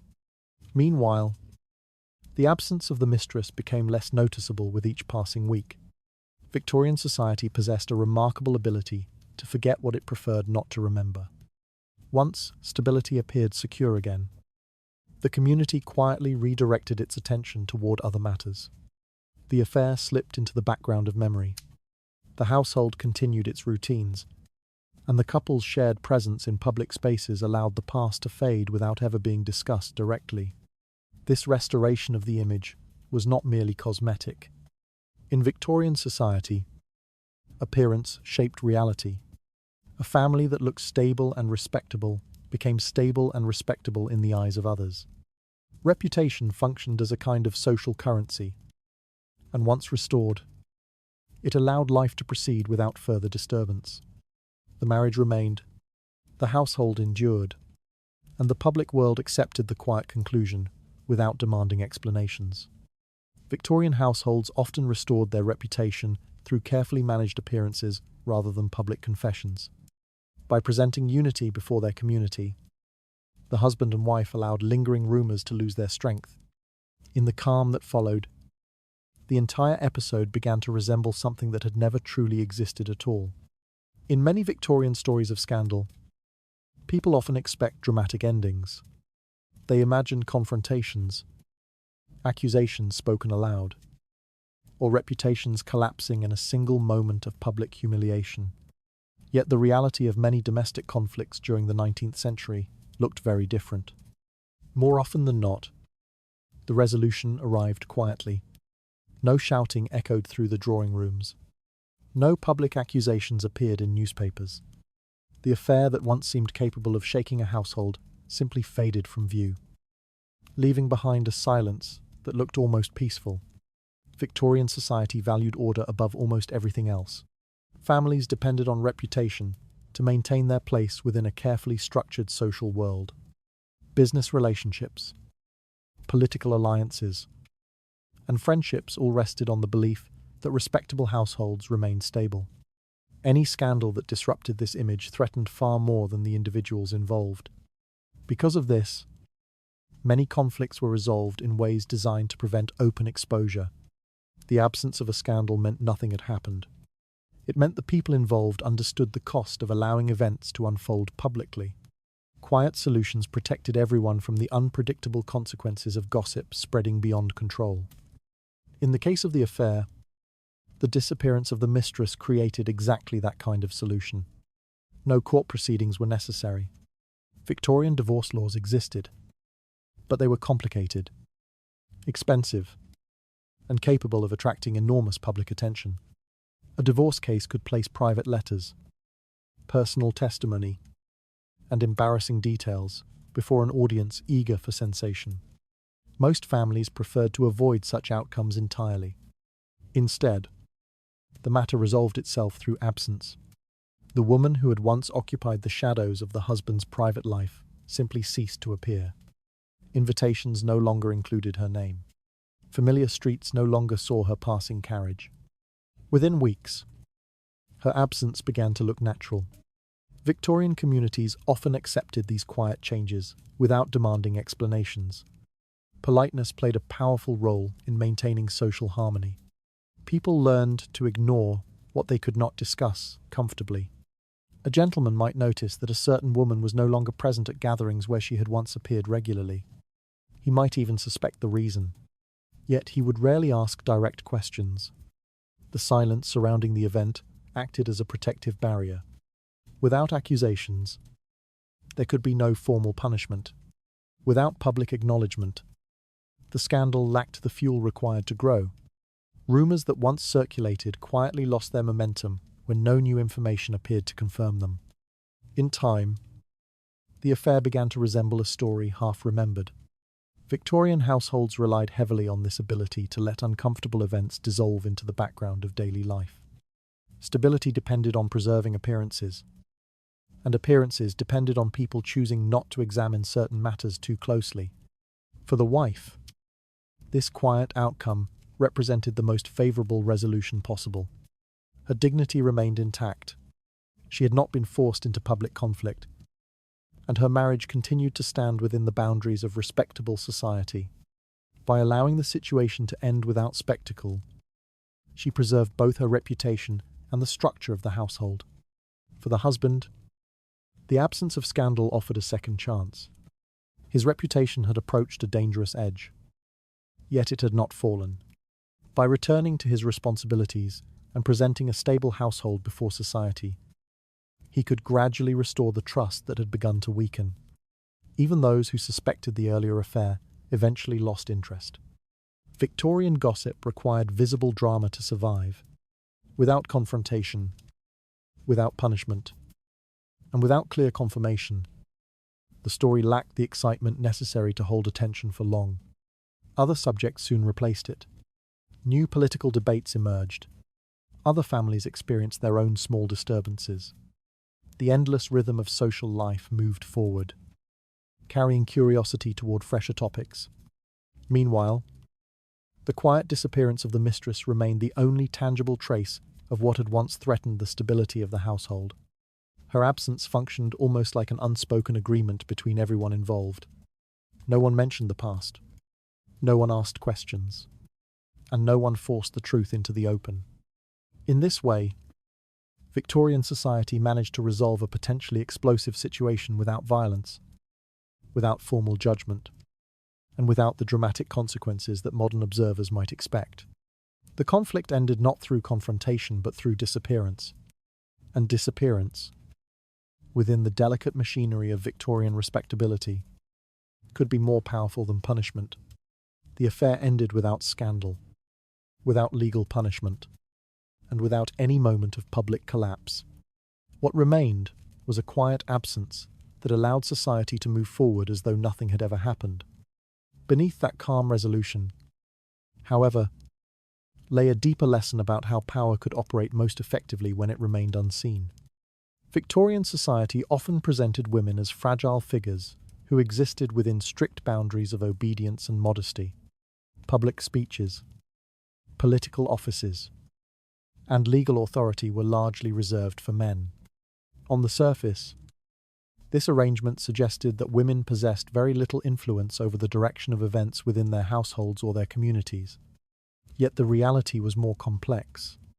Within the quiet spaces of domestic life, many women developed forms of influence that rarely appeared in official records. These forms of influence did not rely on confrontation or open declarations of authority. Instead, they operated through patience, observation, and a careful understanding of how social expectations could shape the behavior of others. The story of the vanished mistress reveals how this quiet influence functioned. At no point did the wife need to declare war upon her rival. She did not storm into rooms with accusations or demand public apologies that would have shattered the delicate structure of Victorian respectability. Such dramatic actions might have satisfied emotional impulses in the moment, but they would also have risked destroying the stability she sought to protect. Instead, she chose a slower path. Victorian wives who found themselves in similar situations often understood that time could become their greatest ally. Society itself contained mechanisms that favored the legitimate household. The law recognized the marriage. Religion reinforced its moral authority. Social networks valued stability above personal passion. By remaining patient, the wife allowed these forces to work gradually in her favor. This approach required remarkable discipline. Suppressing anger is rarely easy, especially when betrayal threatens the foundation of a marriage. Victorian women were expected to maintain composure in public. Yet behind that expectation lay the emotional difficulty of enduring uncertainty while waiting for circumstances to change. Many wives discovered that confrontation could strengthen the very relationship they hoped to weaken. If the husband felt attacked or humiliated, he might defend the mistress more fiercely out of pride or resentment. A dramatic conflict could transform a temporary affair into a stubborn rebellion against authority. A quiet strategy avoided that trap. Instead of escalating the situation, the wife focused on reinforcing the structures that already supported her position. She maintained her dignity before society, strengthened alliances within the household, and ensured that the visible stability of the family remained intact. Each of these actions appeared small when viewed individually. Together, however, they created a powerful environment that gradually isolated the affair. The husband faced increasing pressure from the expectations surrounding him. The mistress found fewer places where her presence felt welcome. The process unfolded slowly enough that no single moment appeared decisive. Victorian observers often interpreted the final result as natural rather than strategic. The mistress had simply disappeared. The household had returned to its ordinary routine. From the outside, the situation seemed to resolve itself without deliberate intervention. Yet this apparent simplicity concealed the careful choices that shaped the outcome. The wife's refusal to react impulsively allowed her to maintain control of the broader narrative. While others might have acted from anger, she acted from calculation. By preserving her composure, she ensured that society continued to recognize her as the legitimate center of the household. This form of influence is often described as soft power. Unlike authority enforced through law or physical force, soft power operates through perception and expectation. It shapes the environment in which decisions are made, rather than commanding those decisions directly. In Victorian households, wives frequently relied on this method. Their influence flowed through relationships with relatives, or servants, neighbors, and religious communities. Each connection reinforced the structure of respectability that surrounded the marriage. The more stable that structure appeared, the more fragile the affair became. Over time, the imbalance grew impossible to ignore. The husband recognized the risks attached to continuing the relationship. The mistress discovered that her presence carried increasing social consequences. Without a single dramatic confrontation, the entire arrangement slowly lost the conditions required for its survival. The affair ended, the household endured, and the wife's quiet strategy achieved what open conflict might have failed to accomplish. Victorian culture rarely celebrated these forms of influence openly. Official histories focused on political leaders, military victories, and public speeches delivered by men. The subtle calculations that occurred within private households rarely received the same attention. Yet those quiet calculations shaped many outcomes that history records only in passing. Behind the calm exterior of respectable homes, women often guided events through patience, restraint, and careful understanding of the world around them. Their power rarely announced itself, but its results were unmistakable. Victorian wives often demonstrated that influence did not require confrontation to be effective. Through patience and careful strategy, they allowed social forces to reshape the situation without public conflict. The quiet strength that ended one affair also revealed the hidden cost of maintaining such composure. Victorian society often admired composure above all other qualities. A respectable woman was expected to remain calm in public, measured in speech, and disciplined in emotion. These expectations created the image of the ideal wife, patient, controlled, and unwavering in her devotion to the stability of the household. Yet beneath this calm surface, the emotional reality could be far more complicated. Silence, while effective as a strategy, carried its own cost. For the wife who endured an affair without open confrontation, the process demanded constant restraint. Each conversation with neighbours required a careful choice of words. Each social gathering required the maintenance of a composed expression. Even within her own home, she needed to balance the desire for honesty with the necessity of preserving order. This constant discipline could become exhausting. The absence of public conflict did not mean the absence of pain. Betrayal rarely disappears simply because it remains unspoken. Instead, it often settles quietly beneath the routines of daily life, resurfacing in moments when memory interrupts the calm appearance of the present. Victorian culture offered few spaces where such emotions could be expressed openly. A wife who complained too loudly risked appearing unstable. Public displays of anger could damage the reputation she had worked so carefully to protect. Society expected dignity, and dignity required restraint. Because of this, many women learned to contain their feelings rather than release them. The result was a form of emotional isolation. Friends might sympathize quietly, yet even close companions often avoided discussing the matter directly. Conversations returned to ordinary subjects: household management, charitable work, and the education of children, while the deeper conflict remained hidden beneath polite exchanges. Within the marriage itself, the atmosphere could become delicate. The husband had returned to the household, and the visible structure of the family remained intact. To outsiders, the marriage appeared stable once again. Yet, stability did not always restore trust.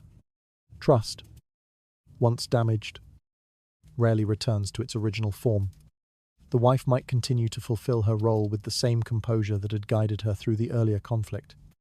She attended social gatherings beside her husband, managed the household, and maintained the reputation of the family. From a distance, nothing seemed different, but internally, the relationship had changed. The knowledge of betrayal could not easily be erased. Even when the affair ended, its memory lingered quietly within the structure of the marriage. Small gestures that once felt natural might now carry new meaning. A late return home or an unexplained absence might awaken old suspicions, even if no new betrayal existed. Victorian society rarely acknowledged these emotional complexities. It preferred the appearance of harmony over the difficult recognition that harmony sometimes required personal sacrifice. A household that appeared orderly satisfied the expectations of the community, regardless of the private emotions that existed within its walls. For the wife, this created a complicated form of victory. She had preserved her position. The mistress had disappeared. The household remained intact, and society continued to recognize her as the legitimate center of the family. Yet the resolution did not necessarily restore the emotional bond that once connected husband and wife. The experience of betrayal could alter how she viewed the marriage itself. What had once felt like a partnership based on mutual trust might now resemble an arrangement maintained through duty and practicality. Victorian culture often emphasized the importance of endurance within marriage. Love was considered valuable, but stability was considered essential. Many couples learned to continue their lives together even when emotional closeness had weakened. The preservation of the household, the protection of children, and the maintenance of social standing often outweighed personal happiness. In this environment, the wife's silence became both her strength and her burden. It allowed her to guide events without public humiliation, yet it also required her to carry the emotional consequences largely alone. The world admired her composure, but rarely recognized the effort required to maintain it. Over time, daily routines helped soften the sharpest edges of the past. Children grew older. Social obligations continued. The rhythms of Victorian life moved steadily forward, leaving little space to dwell on memories that could not be changed. Even so, the quiet knowledge remained. The marriage had survived. But it had also transformed. The wife had demonstrated patience, intelligence, and remarkable self-control. These qualities allowed her to protect her household and preserve the family's place within society. Yet, victory achieved through silence rarely produced uncomplicated happiness. Instead, it left behind a mixture of stability and lingering distance, an outcome that Victorian culture considered acceptable, even if it rarely spoke about the emotional cost. The disappearance of the mistress restored the visible order of the household, but it could not erase the quiet wounds left behind by betrayal. The wife had protected her marriage and her reputation, though the emotional distance within the relationship remained. In the calm that followed, one final reflection began to emerge about the strange power hidden behind a simple smile. In the quiet rhythm of Victorian society, appearances often carried more weight than truth. People learned to read small gestures, carefully chosen words, and composed expressions as signs of stability. A calm face suggested harmony. A polite conversation suggested peace within the household. Yet beneath those signals, entire conflicts could unfold without ever becoming visible. By the time the affair had disappeared from daily life, most observers believed the household had simply returned to normal. The husband and wife attended gatherings together again. Their children continued their routines. Visitors arriving at the home saw nothing that disturbed the comfortable picture of a respectable family. To the public, the crisis had ended. The mistress had vanished quietly from social view, leaving no scandal behind her. No court cases filled the newspapers. No dramatic confrontations echoed through drawing rooms. Victorian society appreciated this outcome precisely because it preserved the illusion that nothing serious had ever threatened the order of the household. The wife's calm presence played an essential role in sustaining that illusion. Where others might have responded with visible anger or humiliation, she had chosen restraint. Her composure allowed the world around her to continue operating without disruption. Neighbors felt comfortable maintaining their relationships. Friends felt free to resume ordinary conversations. The quiet smile she offered during public gatherings became a signal that harmony had been restored. To those watching from the outside, that smile seemed simple. It suggested patience, forgiveness, and the dignified acceptance expected from a respectable Victorian wife. Observers admired the steadiness with which she continued her duties, rarely questioning what effort might have been required to maintain such composure. In truth, the smile often functioned as a mask. It concealed the complex path that had led to the disappearance of the affair. The careful gathering of information, the silent strengthening of alliances, the gradual isolation of the mistress. None of these steps had occurred in the open. They unfolded quietly within the structure of everyday life. Victorian society rarely witnessed those hidden movements. Instead, it saw only the result: a stable household, a composed wife, a husband who had resumed his proper place within the family. From a distance, the story appeared almost effortless. The household had weathered a minor disturbance and continued forward without visible damage. For those who valued order above all else, this outcome seemed reassuring. Yet the truth beneath that calm surface remained more complicated. Victory achieved through patience and silence carried emotional consequences that society seldom acknowledged. The wife had protected her family's reputation and preserved her legal and social position. She had demonstrated intelligence, discipline, and remarkable control over her own reactions.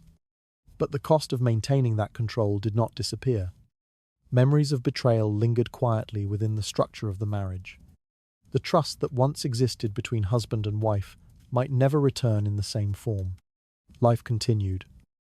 Yet it continued with an awareness that certain truths would remain unspoken. Victorian culture rarely encouraged individuals to explore such feelings openly. Instead, it rewarded those who maintained composure and protected the appearance of harmony. The ability to endure emotional difficulty without disturbing the social order was considered a sign of maturity and strength. In this sense, the wife's quiet strategy reflected the deeper values of the era: Victorian society often preferred silence to confrontation, in order to emotional honesty and stability to personal resolution. These priorities shaped how families responded to conflict and how communities interpreted the events unfolding around them. The disappearance of the mistress, therefore, represented more than the end of a private relationship. It revealed the subtle mechanisms through which Victorian households preserved their public dignity. Conflicts were managed carefully, reputations were protected, and uncomfortable truths were allowed to fade quietly into memory. Over time, the story became less important than the stability that followed it. New events replaced old rumors. Children grew older, neighbors moved away, and other households faced their own small disturbances. The social world continued its steady movement forward, leaving little space for revisiting a conflict that had already been resolved. The wife's composed smile remained part of that continuing life. Visitors saw her greeting guests with warmth, guiding her household with quiet authority, and standing beside her husband during the rituals of respectable society. To them, she represented the ideal Victorian wife, calm, reliable, and devoted to the preservation of her family. Few of them ever considered what lay beneath that image. They did not see the patience required to navigate betrayal without destroying the structure of the household. They did not see the careful decisions that allowed the affair to disappear without public scandal. Most of all, they did not see the silence that remained after the conflict had ended. Because in many Victorian marriages, silence became the final agreement, not a spoken promise, not a written contract, but a shared understanding that certain memories would remain unmentioned. The husband returned to his responsibilities. The wife continued to guide the household. The community accepted the restored appearance of harmony, and life moved forward. In this quiet conclusion, the true nature of Victorian power becomes visible. It was not always loud or dramatic. It rarely appeared in public declarations. Instead, it operated through restraint, patience, and an understanding of how society responded to appearances. The wife's smile, offered calmly before the eyes of her community, became the final symbol of that power. To the world, it signaled peace. To those who understood the hidden struggle behind it, the smile revealed something else entirely. A reminder that influence does not always require noise, and that sometimes the most decisive victories are the ones no one ever sees. Thank you for spending this quiet journey through a hidden corner of Victorian life. Stories like this remind us that history is not only made by kings, wars, or great political events, but also by the silent choices people make within their homes. Now the house grows quiet again. The lamps dim, conversation fade, and the night settles gently over the old streets where so many lives once unfolded in silence. Wherever you are listening from, may the calm of this moment carry you softly toward rest. Sleep well, and let the echoes of history drift quietly into the darkness. Good night.